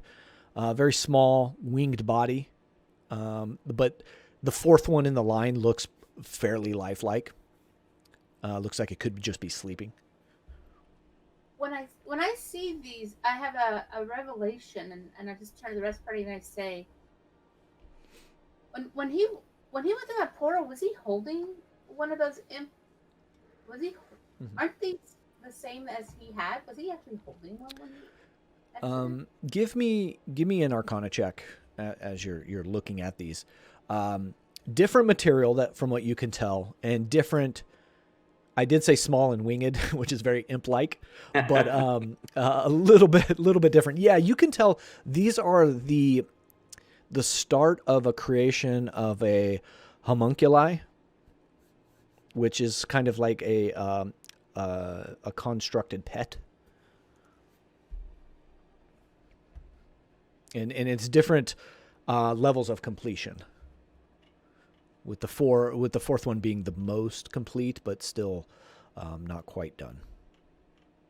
So Flavin looks at this and he, kind of picks up some of the, scraps of paper or beakers or vials or something that's on the table, and he kind of like pokes at the 4th little imp creature, see if anything's going to happen. I'll share that with you. The vision of the homunculus. Hopefully I'm saying that right. Homunculus. Kind of gremlin-like. Very cute, very small. Not a cat. Yeah, that's right. Brent, these are okay. Yeah. These are fine. More time in here. You begin to see, kind of shuffling through some of the tables and the stuff on the tables. You see some regents that could be quite valuable in creating some spells or some potions. You see about 50 gold worth of alchemical materials. And you do see 2 vials that contain potions of healing. Or we should grab this stuff, right, guys? Yeah, that's right. Yeah. Grab those red potions. Yeah, Amathea would be interested in some of the ingredients for spells. Okay. Yeah, you're able to kind of take and pocket whatever you would need, any and all. About 50 GP each. I'll say there's 50 GP of the regents and 50 of the alchemical materials. And these 2 potions of healing, which are 2d4 plus 2. So, use those as you need. I'm looking at you, Flavin. I was just going to say, we better hand one directly to Flavin. Oh, maybe we should hold it for him. In case he falls, yeah. Yeah, that's right. Just pour it in my mouth, and I'm holding on to these books. Otherwise, you've kind of exhausted this room. Kind of flipped over every stone. Yeah, let's go back up to that other door. There, these homunculus actually cute. Yeah, I like them. Like I would have one as a pet. Yeah, they're pretty cool. So you open up that other door, leads you to another hallway with 2 doors inside there, Dynamo, that you can see. And Brent, as you walk in. How many books do we have? We have 2 or 3? 3 total. R, I, and a B. McRib. McRib. That is definitely... That's the word, McRib. Oh, man. Is the portal open anywhere? Yeah. Can we get a portal? Is there a portal to McRibs? Because they kind of come and go, right? We're 2 letters short, though. I'll try to open this first door on the right here. Yeah, this one is actually trapped and you die. I'm kidding. It's French. It's Le McRib. Yeah, McGriff. la Big Mac. So as you open this room, you see dark stones in this room, unlike the other rooms. Very few objects in here. There's a 5-foot diameter circle of intricate runes covering the floor. There's an empty wooden backstand. What is that? Nobody knows. There's a bookstand opposite the door, and braziers at the other 3 cardinal points of the circle. That you can see, those are those little circles in the on the map there. Whatever material they contain is long burned to cinders, but the room still smells of charcoal and sulfur. Sitting next to the bookstand is a warty toad. Grandma? And no book with any letter or anything like that on there. Not the bookshelf. You see the back of the bookshelf. So you'd have to come through the room. I'm going to be distracted by the rune work on the floor. Okay. Can I decipher what it's for? Yeah. Go ahead and give me an Arcana check on that. I'll be right there. 20. 20. You could tell it's some sort of summoning circle. Oh dear, And oh my. as Flavin and Brent get closer to that bookshelf, that toad starts to morph and grow into a closet. Again, I got handouts for days, folks. Here we go. This is coming to you. The horns start to sprout out of the frog. Tail starts to come out. The claws come out, and it starts to hiss at you. And it is going to at you, Brent. It is going to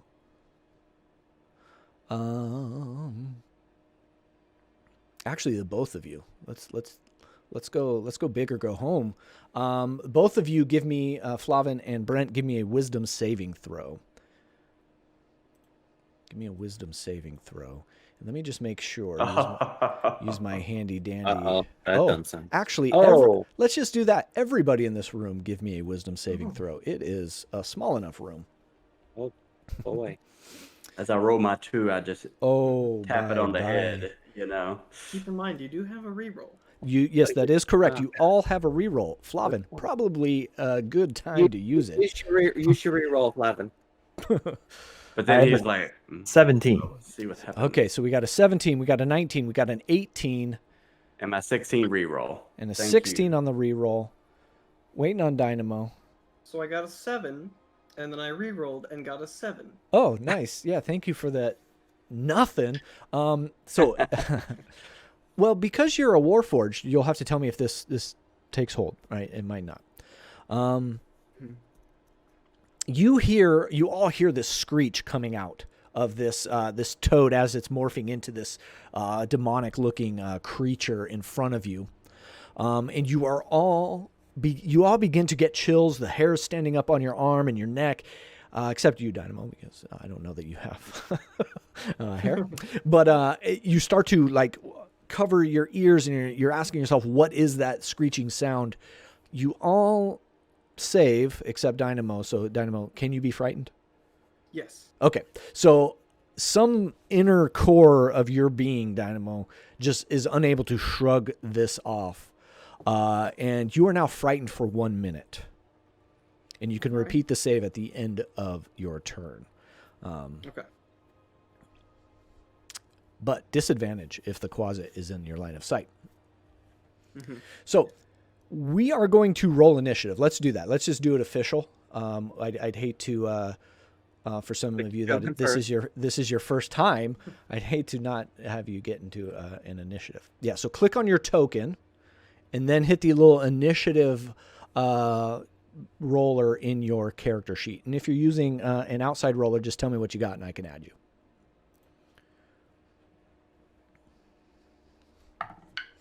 I got a 6. All right, 6 for Dynamo.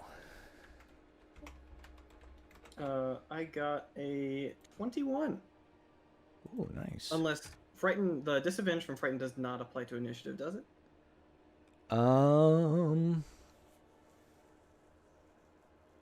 No, I'll say it won't. So you got a 21. Yes. Who got a 6? Who did? Brent. Sorry, I was listening to voices, and apparently I don't have your voices memorized. 6 for Brent. That's all right. There we go. All right. I think everybody else is in there. Right? Yes. Okay. Dynamo, it's your turn. As you are working out this this scary scream, you give me a saving throw at the end of your turn. So you can move, but you don't get an action. Right. Okay. Do I remember frightened correctly? That sounds good to me. Yeah, so kind of taking in the site, Dynamo will say, unlocked creature, properties unknown, must learn more. And then he will, I guess he will he'll have his maul at the ready in case the creature approaches him. Okay. But for the time, he is just going to stand there trying to take in the situation and process. Yeah, in line of sight, so definitely still driving that fear into you, but you're doing everything you can in your constructed body to get that maul ready. Still frightened. If you can make the save, though, at the end of your turn. Okay. So, yeah, go ahead and make another wisdom save. That'll be a 14. Oh, yeah, that's enough. As getting that maul up into your eyesight, you see it and you can kind of feel the power through it and know what kind of power that can bring, damage that can bring, that it kind of snaps you out of it. You are no longer frightened. Draz, that brings us to you. Hey, dear oh my, Draz says, as he does what he's gonna do and fling a firebolt at the closet. All right. 11 does not hit. Kind of catches the edge of that bookshelf and skews it off, just missing the closet. Okay, that is all I'm gonna do. Okay. That brings us to Amalthea. That is the tongue is twisters. I am sorry. Amalthea. Amalthea. Got it. Great. I'll get it, and then we'll be done for tonight. Keep Go in mind, ahead. Your turn. she's a young druid. She might have a little incident like the broom. That whoever enchanted the broom. But Althea is going to cast Thunder Wave, Ooh. All right. which is wave of thunderous force. It's going to sweep out from me, and each creature in a 15-foot cube originating from me must make a Constitution saving roll. Okay. So I imagine you want to kind of place that at the back of the room, so Brent is not in it. It's going to. Is Brent in that corner?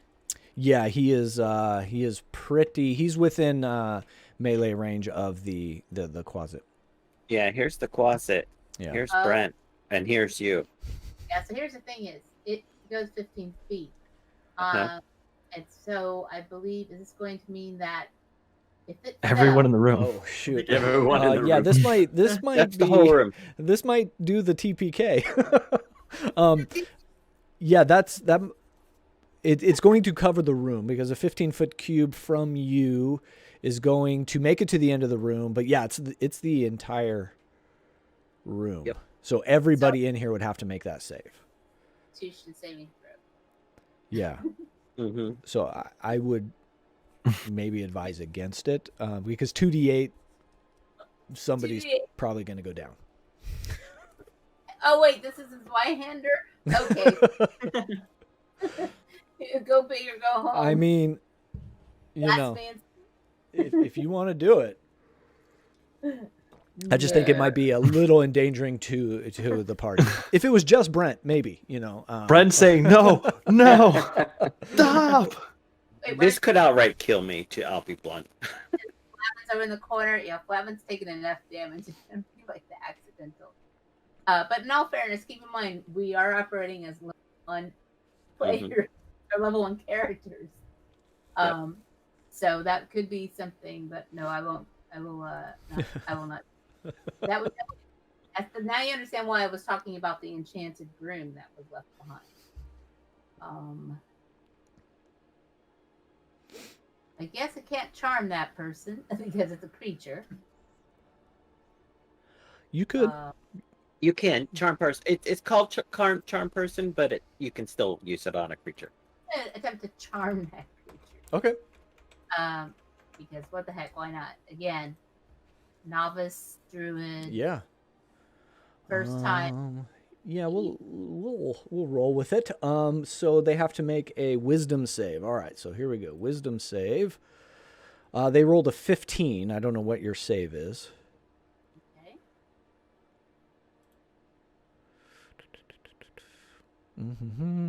It should be on the same page as your spells, right at the top. Okay, right at the top. My spell save DC. Yeah. My attack bonus or the spell? The spell save DC. Yeah. Yep.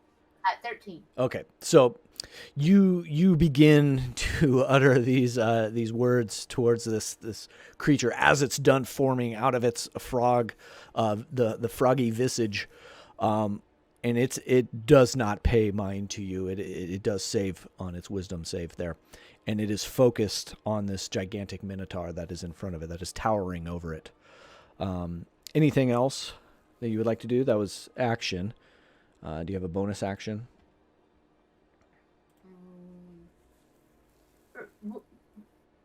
What type of bonus action would we see for level 1? For a druid, you probably don't have anything that you can do. So it's probably nothing. Yeah. I'm trying to think of the other bonus actions. Usually you would have an ability or a spell that you could cast as a bonus action, but as level 1 you probably don't have one. So you don't have cantrips, like a cantrip, something that you can. If the cantrip says next to it bonus action or BA, you could do that. Okay. But otherwise, bonus actions sometimes are left just on the table unused. Okay. Got it. All right. Flavin. So Flavin looks at Brent and he goes, that cat did not attack us, right? And as he says that, he casts vicious mockery. All right. I like that. What kind of wisdom save? I like that. It is a 13. That's another 15. Stupid ass toad. I know. He does not have a modifier, but rolling hot at roll20.net. This is how we roll. Again, just your words mean nothing to it as it's focused on this gigantic minotaur. So you have movement and you have a bonus action if you'd like. Yeah, so for my bonus action, what I'm going to do is throw my dagger at the little toady. All right, so a straight D20 roll, no modifiers. Ooh, 13. Hey, that hits. Roll the damage dice, no modifiers, because this is your bonus action, second attack. So it's just a 1d4. Yep, so just a straight D4. 2. All right, yeah, as it's looking at Brent, it just catches this dagger in its hindquarters, and it's its turn now. Yeah. It is going to quickly, like lightning fast, jump up on top of this bookshelf and then bound onto you, Brent, and it is going to do a claw attack on your neck.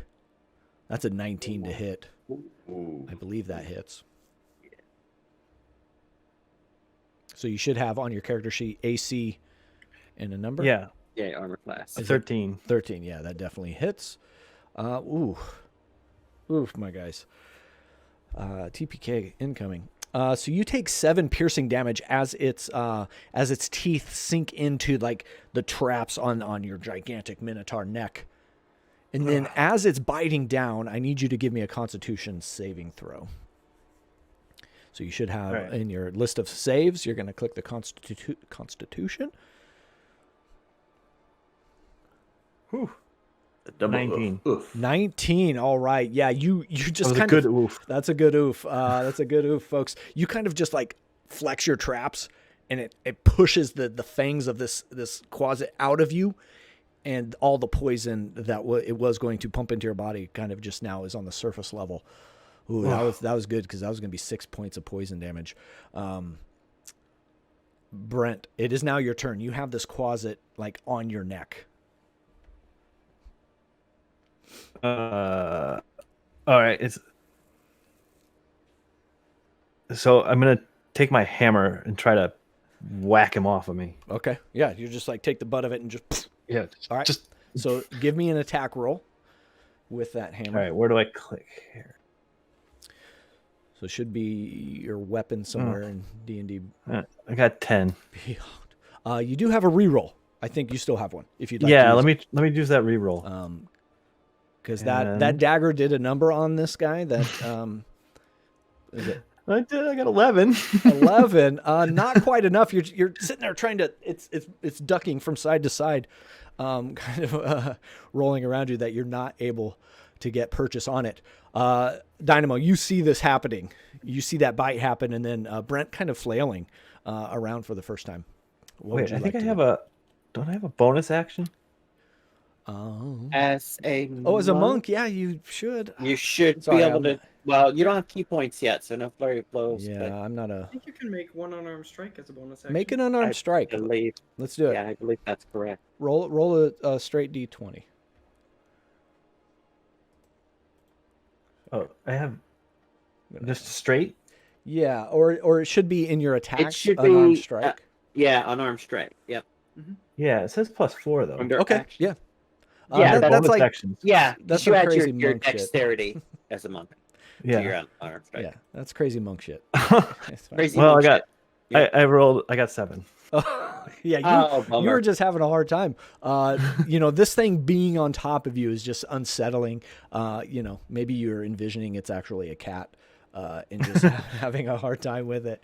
Dynamo, that leads us to you. You see him even more flailing around and struggling.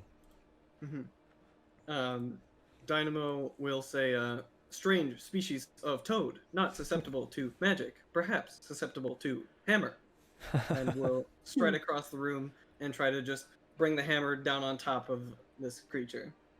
Nice. And then on top of Brent too, because don't fail. Oh no. Hopefully not. Ooh, that'll be a 24 to hit. Oh, that definitely hits. Give me that. Nice. Give me that damage roll. That will be 9 bludgeoning damage. Oh, yeah, that's enough to you make your swipe just enough to catch it and then push it off rather than driving straight down on him. Saving your party member there. And it just hits up against that bookshelf and then falls down to the ground. Out of initiative, folks. Murder, death, killed. That's how we did it. Oh dear, oh my. Well done, Dynamo. Thanks, buddy. And so now that we're on the back of that bookshelf, is there any books there that were kind of fit our pattern? This bookshelf is empty. There's The none here. threat has been quenched. Dynamo would move over to where the creature is on the ground, and he will cautiously kind of poke at it with the end of his maul, and then seeing if it just is staying there limp, he'll go over and try to pick it up and say, perhaps good research for Matreus. And then he will put it in his bag. Loaded. You got it. Yeah, it's a small enough creature.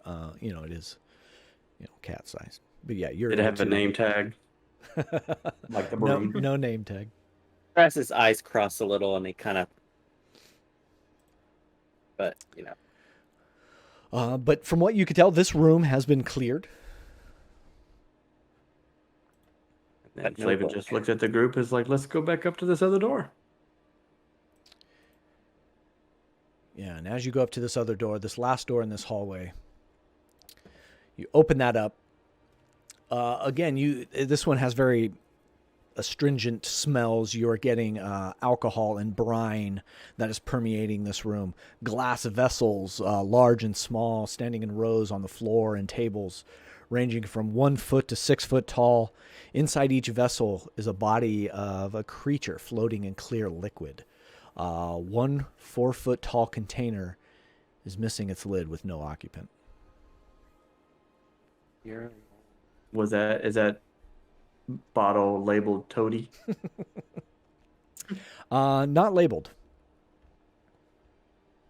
And so with those smells and the smells in the other room, are these things that we were told as evidence back in the village that maybe the sage told us about, as like things that were happening with the crops and with the animals and stuff? Anything like that similar?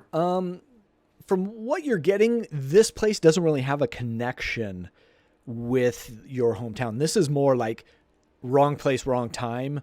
You are stuck here trying to find your way out. Matreus is going to have that answer. Got it. With the research that he's doing. You're more, the connection to hometown isn't quite there. There could be things in here that could help or lead to a solution, but nothing explicit. But as you're looking around at some of these, maybe they're catching your eyes if you are of the inquisitive type. Some weird, rare creatures are in these jars. You do see a cockatrice in one. You see a flump in another. A giant fire beetle, a small gorel, a myconid sprout, a pseudo dragon. 4 severed hands in one, housed in one jar.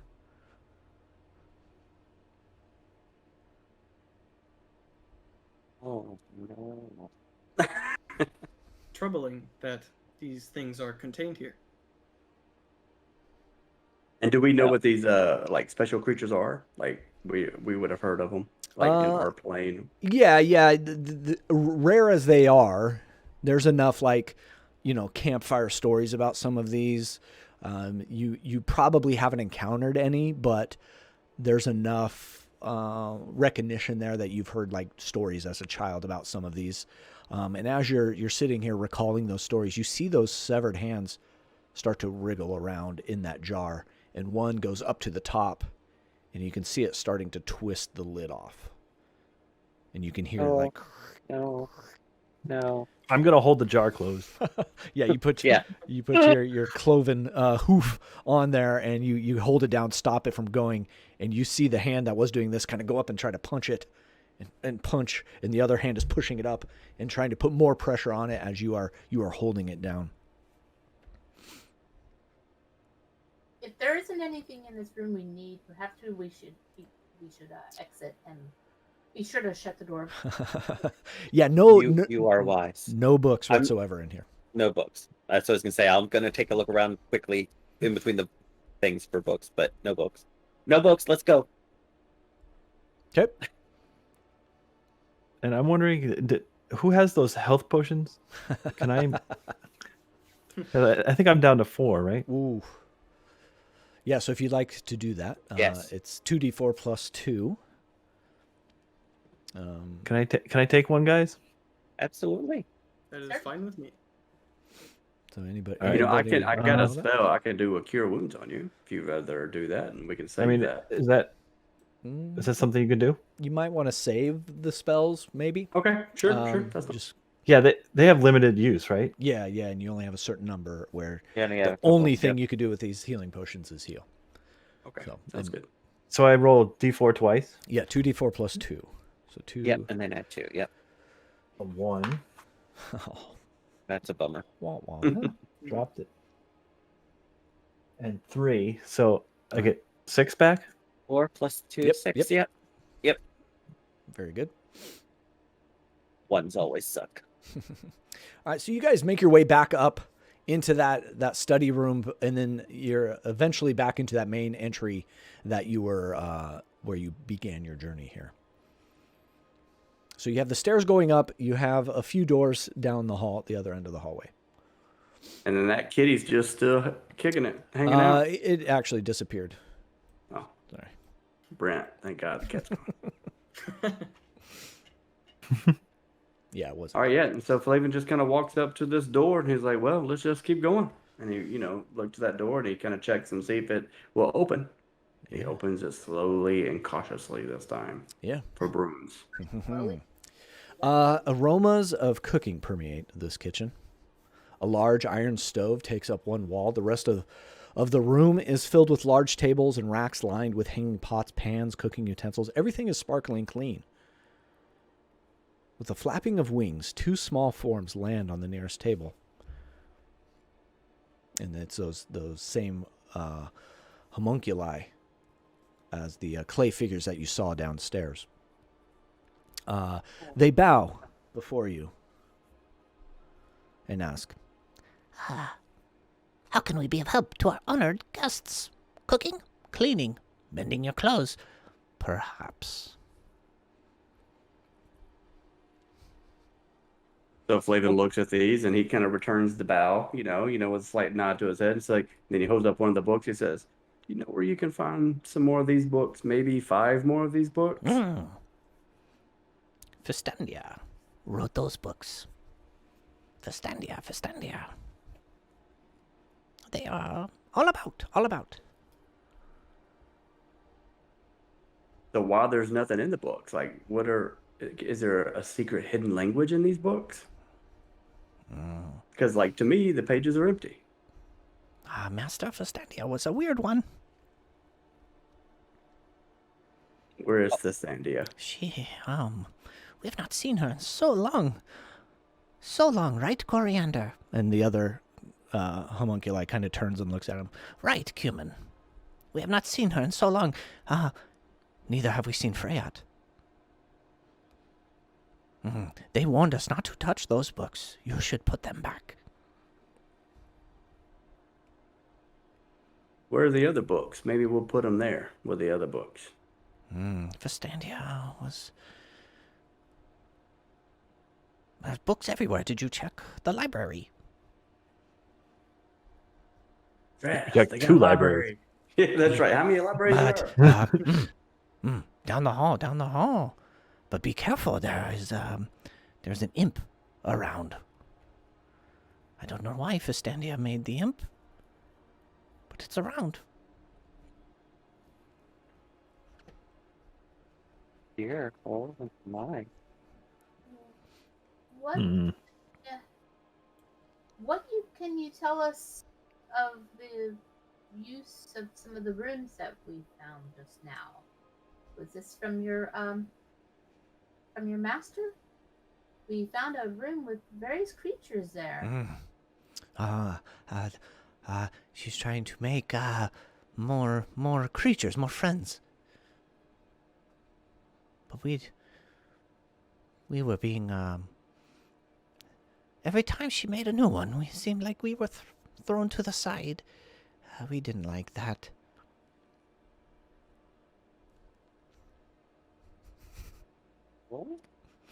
Is there something cooking on the stove right? We are always cooking. What do you need? What's in that pot? Basic stew. We have some sweetbreads in the oven. Sweetbreads as in pastry, or Yes. sweetbreads as Yeah, Oh. the multiple meaning of behind. Yeah. Sweet. I wish sweetbreads was something I like just by name alone, but no, it's like a sticky bun kind of thing. So no severed hands in the pot of stew on the... No, not that you could tell. This is at the top of Amathea's mind at the moment because we just left a room with her several hands floating. They say many hands make light work in the kitchen. I will remember that one. Well, Flavin looks at Coriander and Kuman's like, "Where's this library at? Y'all keep talking about. Wow, Is well, it it's- there, maybe?" it's down the hall that way. And he points back to the rooms you've We already came. you've already looked at. Yeah. This way, though. Be careful. Be very careful. 2 pseudo-dragons in there, causing a big mess. They are very unkind.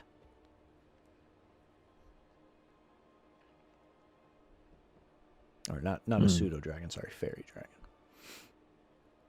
So Flavin looks at the group and is like, "You want to go look at these fairy dragons? Maybe they're nice fairy dragons." No, they are not nice. No. Stay out of the Arboretum. Are there any books in the Arboretum? They look at each other. Kind of their big eyes are kind of... Not that I can remember. Has been days since I've been in there, though. Have you checked upstairs? Upstairs? Maybe we should stay out of the Arboretum. Upstairs is the master's trophy room in the bedroom. There could be some in there. We can check other places out, and if there's no, if we don't find all the books, we'll check the Arboretum last. Yes. How about that? I like that idea. Stay away. Stay away. What kinds of trophies does the master collect? Trophies. Bowling mostly. yeah.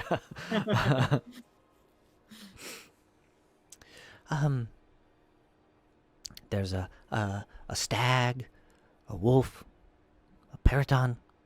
Ooh, my favorite is the hellhound. And then the other one, Cumin goes, my favorite is the black dragon. Well, if you are interested in cleaning up various messes, he will point to the left down the hall. A few doors down, Sylvester has fallen and can't get up. Please help him. Oh, we have to clean up after the broom. We will be right on it. Yes. And bring the gardening shears. So what do y'all think? Should we try to go just straight to the master's quarters and see if what these trophies are? Yeah, let's head upstairs. And then we can come back to the Arboretum like Dry said. Yeah, I mean, look how much trouble we had with the broom. I don't know about fairy dragons at this juncture. A level 1 murder. Yeah. Let us proceed upstairs. I mean, at level 1, the cat could kill us. Okay. All right. So I'll move you along a little bit here. You are up in this, going up the stairs into this landing. You see 2 doors, one to the right of the stairs, and then one off to the left there. And so Flavin comes up to this first door to the right and just kind of looks at Brent and be like, shrugs his shoulders, and Flavin just opens it. Yeah, it opens up to another hallway. If I can get the right tool here. A door now to your right again, and then a door at the end of the hallway.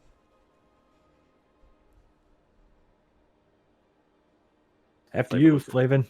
And well, he just goes where Brent is and then just goes straight down to the left to the first door. Yeah. In this room, you see, this is in fact the trophy room that was being talked about. Each corner of this pleasant parlor has a scarlet armchair and a reading table piled high with books. A cheery fire burns in the fireplace. A pair of swords sit on the rack above the fireplace, and the heads of various animals are mounted on the walls. And those animals you see a stag, a wolf, a periton, a hellhound, and you do see a black dragon wormling. These are all dead, right? Yeah, from what you could tell, they are taxidermied and attached to the wall. They are not a full body, but just the bust itself. Yeah.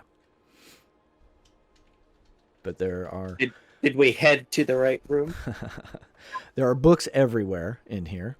As you're looking around, you see. Where was it? Lost my spot. A lot of like poetry and more casual reading in here, but you do see on the one of the end tables, you do see another book with that spine and cover that you are looking for, and it is the letter Y. So just as a reminder, we have R, I, B, and Y. 4 of the 7.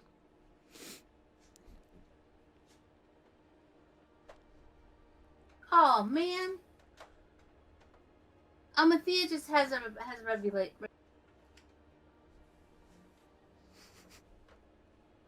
We should have asked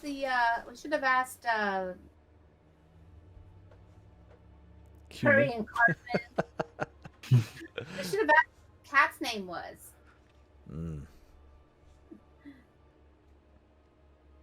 password. What is the password, please? But from what you can tell, you kind of exhausted This room. in this room. There's really nothing in the quarters here. You do see. Brent's interested in these swords, though. Yeah, and as you're closer to the fire, you do see that the fire is it is a fake fire. It is arcane. I mean, the flame is there, but it's not like burning wood. It's more of an arcane fire, magical fire, not burning fuel. And not really putting off a lot of heat, more decorative. You do see the swords up above are kind of crisscrossed over the hearth there. They're like candlesticks on it. No candlesticks whatsoever, but they are, attached and resting in some metal brackets there above it. Decent make. You're turning one? Yeah. Yeah, as you begin to pick it up, it almost like takes control and starts to much like the broom, starts to try to move out of your hand. I'm like, And as you let go of it, it rests itself back upon the hearth there. Okay, then. Brent starts backing away. Yeah, that broom. I remember the broom. Yeah. Yeah, that's right. Okay. I don't guess there's anything here, folks. Let's go to the next one. Next room. Next room. Bedrooms will often have books in them, as Yeah. people like to read in So bed. as you go to the end of this hall, you do come into a bedroom. This door was open, and you do see a cat kind of roaming around as it pleases there in the corner. Open, airy bedroom, canopied bed with rich scarlet curtains occupies one corner. A jug and a wash basin stand on top of a chest of drawers, and a fluffy black cat is napping on the scarlet easy chair. One wall is covered with a large painting of a gold dragon perched heroically on a mountaintop. And on the chest of drawers, you see another book. Same cat? Different cat. Different cat. But you see another book, and from across the room there, you can see it has the letter E on the spine. Looks like we're going for ribeye. R-I-B. Ribeye. R-I-B-Y-E. We were close with McRib. That is 5 of the 7. 5 of the 7. From what you know, Flavin looks at the cat and says, "Hello, little cat friend. Do you have a name?" Like, the cat's gonna be able to talk to us like all the other little creatures. it comes up and nuzzles your hand, and you do see it has a tag, and the tag says Arnold. Arnold. Yeah, we can thank Ginkgo for Arnold. naming that cat. That is Arnold, as it's kind of in and out, much like the other one was. Maybe looking for a treat. And then Flavin looks at Amathea and is like, maybe like some beef jerky. So I take a little piece, break it off, and give it to the cat. So Yeah, and it definitely sticks by your side a little bit more, knowing where the treats are. So there's just this window here or a door. Yeah, and that door leads outside to a balcony. The door from the bedroom leads out to a wrought iron balcony lined with slate flagstones. The greenery and colorful flowers of the arboretum are visible below. Arboretum. And again, that same miasma, the indigo miasma, is out. Do we see any fairy pseudo dragons or some sort? Yeah, as you are looking down and in the glass domed arboretum below you, you do see 2 orange fairy dragons that are perched in some of the trees, and they'll go from being visible to invisible, and then they'll move to another tree and show up again, and then go invisible again. You do see 2 glowing orbs down there that are putting off light in there. You can tell they're probably like the UV light for the plants that are growing in the arboretum. I'm going to look out, seeing Flavin there and seeing what he sees. And I'm gonna say, you should come away from there, Flavin. And I'm gonna mage hand and like tug on his collar with my mage hand. And then Flavin takes his own mage hand, grabs his collar, and gets him out of that room as well, too. Shaking mage hands. That's right. Like, let's get him out of here. And so then I do tell the group, I say, well, there are 2 orbs there. Maybe that is something that, Matreus could find useful or, something maybe. After we have books and puzzled out the way home, and from what we saw, we're not even entirely sure Matreus is alive. Oh, that's true. There's that. Yeah, he might not be able to help us. We may be tapping back into a corpse and an assassin. Yeah. Got about. And at this point, as you're having that conversation, that 2-hour mark kind of ticks off in your head, and you're like thinking you haven't seen him or heard the portal open back up in that promised 2-hour time period. The only way we're getting out of here is on our own, I think. Your own eye. And so Flavin's like, I guess we gotta kind of find some of these other rooms, find some books. 2 more books to find. 2 more letters. Indeed. All right. Brent's gonna take a ahead. peek under the bed before, on the way out. Nothing but dust bunnies. Okay, no cats. No more cats. Bunnies, the homunculi are not doing the job. Yeah, that's right. Well, you that's guys right. broke the broom. You broke Broomba. Yeah, you head down the hall and go into the next room. I'll reveal that for you. Most of this room is taken up by long wooden tables that are covered with glass vessels and books. Not as maybe rare or mad scientist-like as you saw downstairs. Cabinets with glass doors line the walls, and they contain all manner of specimens. Just below the ceiling in the middle of the room, colorful globes circle each other in an intricate dance. The far wall is almost completely covered by a map of the night sky, with a golden sunburst in the center above a closed door. I'm looking at every book I see. Yeah, give me an investigation check if you're looking around. Me too. Sophia's background would definitely be something that there's a star map. She's going to head straight for that. Yeah. Give me another investigation check as you're looking at that star map. And Dynamo, next to you on that table, you do see another one of the books that you are looking for with the letter T. So we have 6 of the 7, RIBYET. Draz, investigation, was that a 6 for you? It was a 6, indeed. Wah, wah, You know what? wah. I'll use my reroll. All right. Ooh, there we go. What the hell?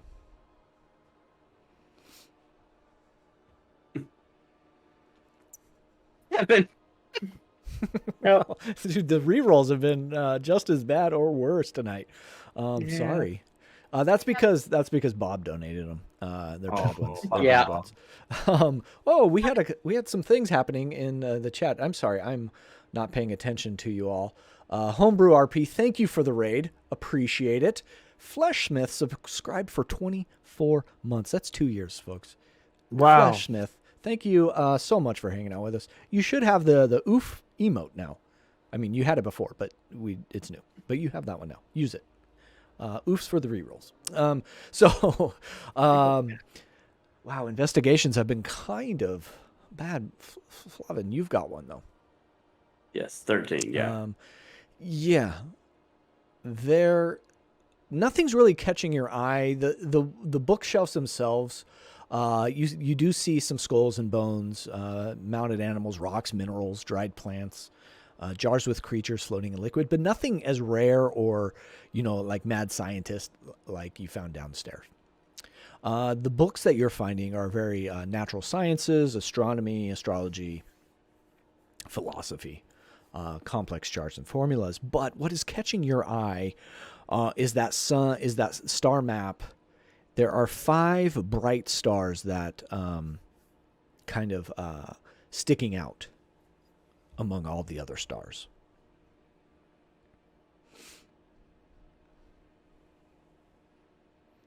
Amathea, do you know these stars look any significance to you? I'm trying to determine if I recognize the constellation. It's thought sometimes that constellations in certain constellations can be foreboding of something auspicious, both bad and good. I don't know. At first glance, I wasn't able to tell. Do we have any rerolls that I could reroll investigate? If you haven't used yours yet, there's one in there. Otherwise, I think anybody in chat help us out, donate us a reroll. We're kind of hitting a wall here. I would allow you to take another, just a wisdom check. Right. No, not wisdom, intelligence, as this would be more of a learned thing. There we go. That's what we're talking about. That's a 19. The constellation itself doesn't stick out to you, but those 5 stars are not in any sort of pattern, but there is something there about them, something special about them. And you don't quite know what yet.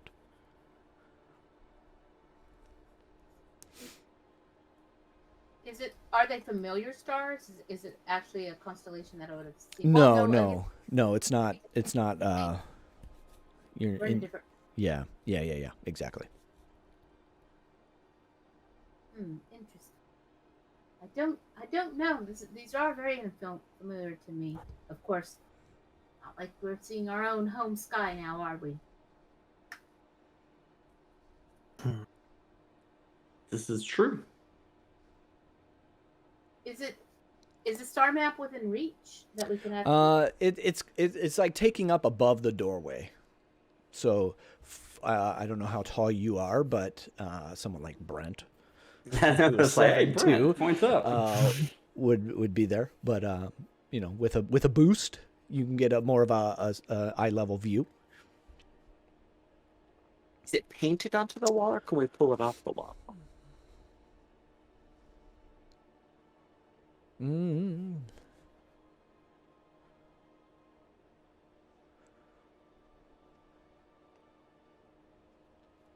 You can't really tell. It's you don't see any brush strokes, and the stars do have a faint, very faint kind of shimmer and a glow to it, like it's some kind of arcane projection of some sort. So then Flavin looks at Brent and said, Brent, come on over here. Let me get on this table and then get on your shoulders, and let's look at these stars and see what's happening here. See, maybe if we can get a closer look, if you'll let me. All right. So I let you on my shoulders. Okay. Yeah, and as you get up and look eye view, you definitely know it's not a painting. It's some sort of projection, and as you look around trying to find the projector, you don't see it.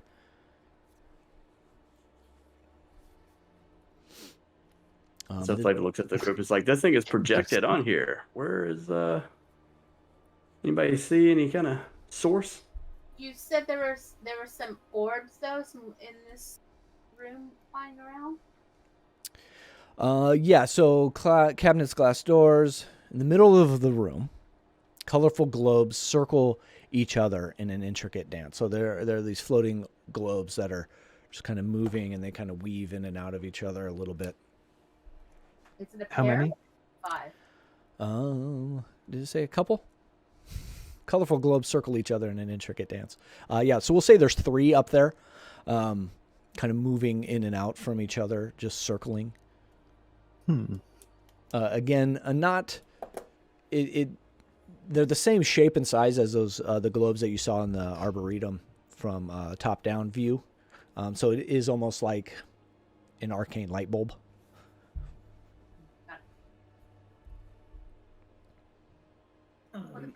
Dynamo would.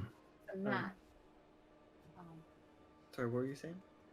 I was just saying that the projections don't seem to be coming from those orbs, but this reminds me a little bit of a planetarium that we had back in the hall where I studied, and that light being projected. Perhaps the light's coming from the other side of this wall. Have we tried the door yet? You have not. Perhaps. All right, so I put Flavin down and try to open the door. Yeah. As you open that door, Uh-huh. opens into a dark, open space offering a view of the starry firmament of the night sky. 5 telescopes mounted on bronze plates point toward the constellations above. In the middle of the space, a 1-foot diameter sphere of clear crystal sits in a circular brass stand. And as you make your footfalls on here, it feels like a grassy knoll. It's no longer that flagstone hard tiled floor. It feels like grass. Is it like artificial or is it like grown there? You can take a closer look if you'd like. Yeah, But so but as you're looking around, that starry sky is like a 360 projection, and it looks like it goes on forever. Like you're almost into like a holodeck kind of feel as you walk into here, and everything just is now you're in a planetarium. You would get a definite planetarium vibe from this. But the door's still here? Amathea is definitely in there. Door's right now. still there behind you. Yes. And as you kind of look out 20 feet and beyond, it kind of becomes shadowy and indistinct on the ground. So this ground layer that you are feeling so soft and cushioning, it kind of fades off, and you're almost hesitant to walk out there as it could be the edge of the world, right? Oh, okay.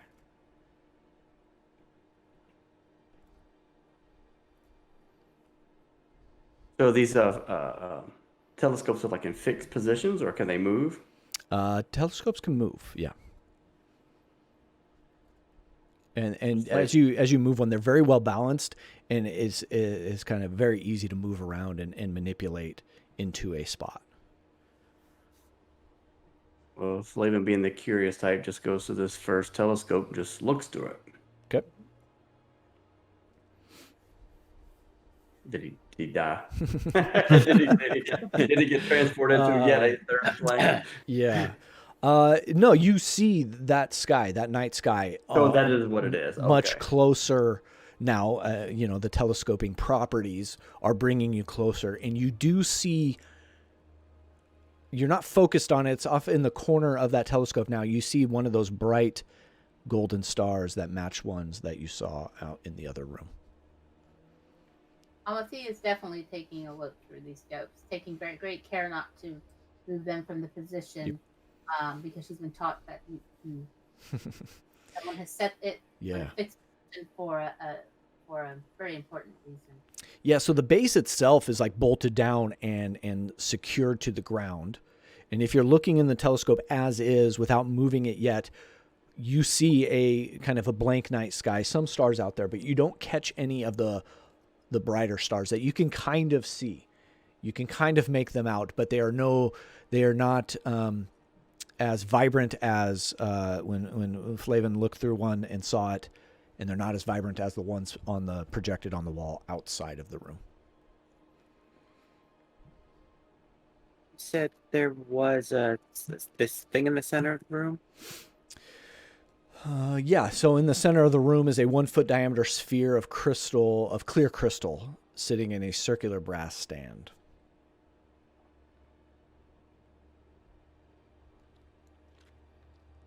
I'm gonna touch it. As you do, you can tell the projection is coming from that is pushing out in this 360 degree view, but it goes through it. You do not block the projection. You do see it on your hand. Like if you held your hand up there and looked at your hand, you do see it, but it still continues its projection past you. And if we need it, Church just redeemed a D4, so you can add a D4 to a roll. Thank you so much. Substances used. Nice to see you. He's calling out Debbie in the chat there. Thank you for that. So you can tell this projection, this illusory glade and starscape is coming from that globe. But again, bolted down and kind of like it has prongs that are keeping it in place, so it cannot be moved.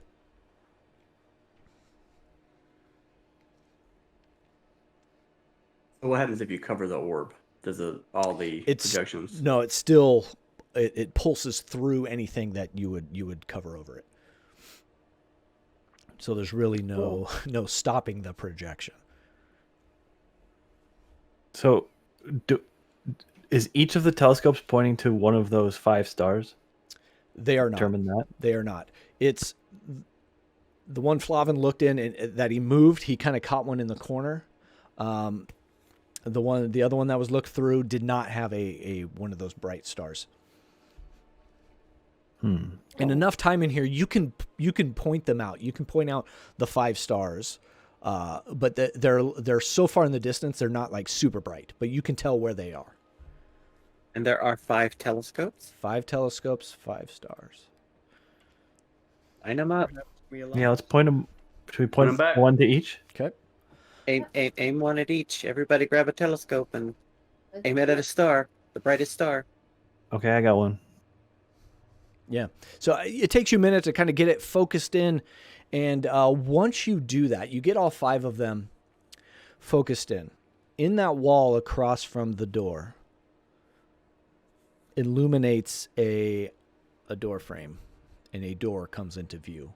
Once those 5 telescopes are locked in and guided on those 5 brightest stars, the secret door comes into view. And Flavin really likes secret doors. I should say it's right here. Check it for traps. Yeah, check it for traps. We check for traps by making Brent go first. Are we opening this door? Yes. Yes. I love it. Absolutely. Yeah. I love it. So this room is bare, except Oh wow. Except for a bookshelf covered in chains against one wall, a plain wooden bench, and a reading desk built into the shelves. A book with the bust of a mage on its cover sits on the desk. That's the one we want, guys. that's the last book. But remember last time we had books with chains. I got an idea. Nobody go in the room. Oh, okay. Get out of there. Oh, step back. And I will step to the doorway and I will mage hand to the book and have the mage hand pick up the book and bring it to me. You mage, you dirty mage. How dare you? You've bypassed the big bad. No, that's good. Big bad is a bookshelf. Damn readers. Yeah, knowledge is killer. So your mage hand comes in, and those same that you saw down below start flying out and trying to hit your mage hand, but just not making any purchase on its ethereal form as it's going in and picking it up. Give me we can't just give it to you for free here. Give me a dex or acrobatics with your mage hand, and I'll say you can use yours. You can just use your stats here as we're kind of going all right. off I'll just book do here. Dex. 16. Oh, I rolled a 15. That means you win. So those chains and books are flying out at your hand, and you're able to kind of joystick your hand through there and out and into you out of that room. And, I laugh a little. I have siblings. I know how to keep away. So you do get this book out. And it has the letter Y. No, not Y. We already did that one. No, two. Say two This Ys. would be the letter L. The letter L. So that is 7. And you have RIBYTL. And you know from the memoirs reading down below that These spell out a word to summon the portal out of this this mansion. We just have Liberty? to unscramble it. What? Liberty? That makes sense. Liberty. As you Liberty. say liberty, Brent? you hear the swirling. You don't see anything, but you hear the opening of this portal, and it almost changes the pressure in the space. Not so much in this room, but away from you. Can we tell that it's coming from the door where we entered? Yeah, that's kind of the feel you're getting. Well, we have the way out now, it seems. Yes. We should Um, probably check on Matrius, see if he is okay. Unless there's anything else the rest of you would like to take care of while we are here. well, the Yeah. only amazing thing he's getting is the books with the names and the dead closet. Yeah. If he's still Most alive. definitely, it's wonderful. So Slavin looks at the group like, we shouldn't go to the arboretum then. Yeah. Maybe we should just. I mean, fairy dragons are fascinating creatures, but You got the books, I don't want to tangle with them now. That's my Okay. job. And knowing the time when you first opened the portal and how it immediately started dissipating. That's right. That's true. Maybe. No time for fairy Or dragons. hustle. Let's run. All right. You make your way back down, and as you're coming down those stairs, you see in that entryway this open portal, and you see back into the room in Candlekeep that you were once in earlier in today's adventure. Are you all stepping through? Oh, I'm stepping through. Sure. Yes, that's Yeah, As you all one by one make your way through this portal, it closes behind you, and on the floor you see Matreus's body sprawled on the floor. Oh, The imp figurine is missing. Maddie. Yeah. Um, And he's definitely dead. He is definitely dead. As you're checking the pulse, looking around, imp figurine is missing. And nothing different about the room from the 2 hours ago when we were first in there. nothing different about the room. And Is folks, there a panic button? that is where we are going to end it, with that Ah, panic button. So it's you may be saying, but wait, where's the conclusion? This might pick up when we play Adventure 2. Some of our characters are returning for Adventure 2. The repercussions of Matreus being murdered in his study room may pick up in Adventure 2. But you all made it through the portal, found the books that spell out liberty, coming back into Candlekeep, finding that the one savior for your hometown that has been stricken with some poisons and ill will has been killed. And that's where we'll finish it. Thank you all so much for playing with me tonight. Some of you, your first time playing ever. Thank you for letting me be your first. You never forget your first, right? So thank you for that. Thank you for sharing this time with me. Thank you, everybody in chat, for hanging out with us. Again, we'll do a quick roundup. Let us know who you are and where we can find you on the internets. And if you're coming back next time, I think some of you are. I can't remember off the top of my head. I have so many games open. But let us know if we'll see a reprisal of some of these characters. And we'll go in the same order. Cranky, go ahead and start us off here. Yep. Cranky Old Mage, you can find me on Twitter, Cranky Old Mage, or right here Wednesday nights for Descent into Avernus. And yes, next week I will be back with Drez. All right. Thank you, Cranky. It's always a pleasure sharing a table with you. Snacks, go ahead. Yes, Debbie Snacks on Twitch, Snacks SNEX on Twitter. You can find me here again next week, and then also you can find me homebrew roleplay every other Saturday night.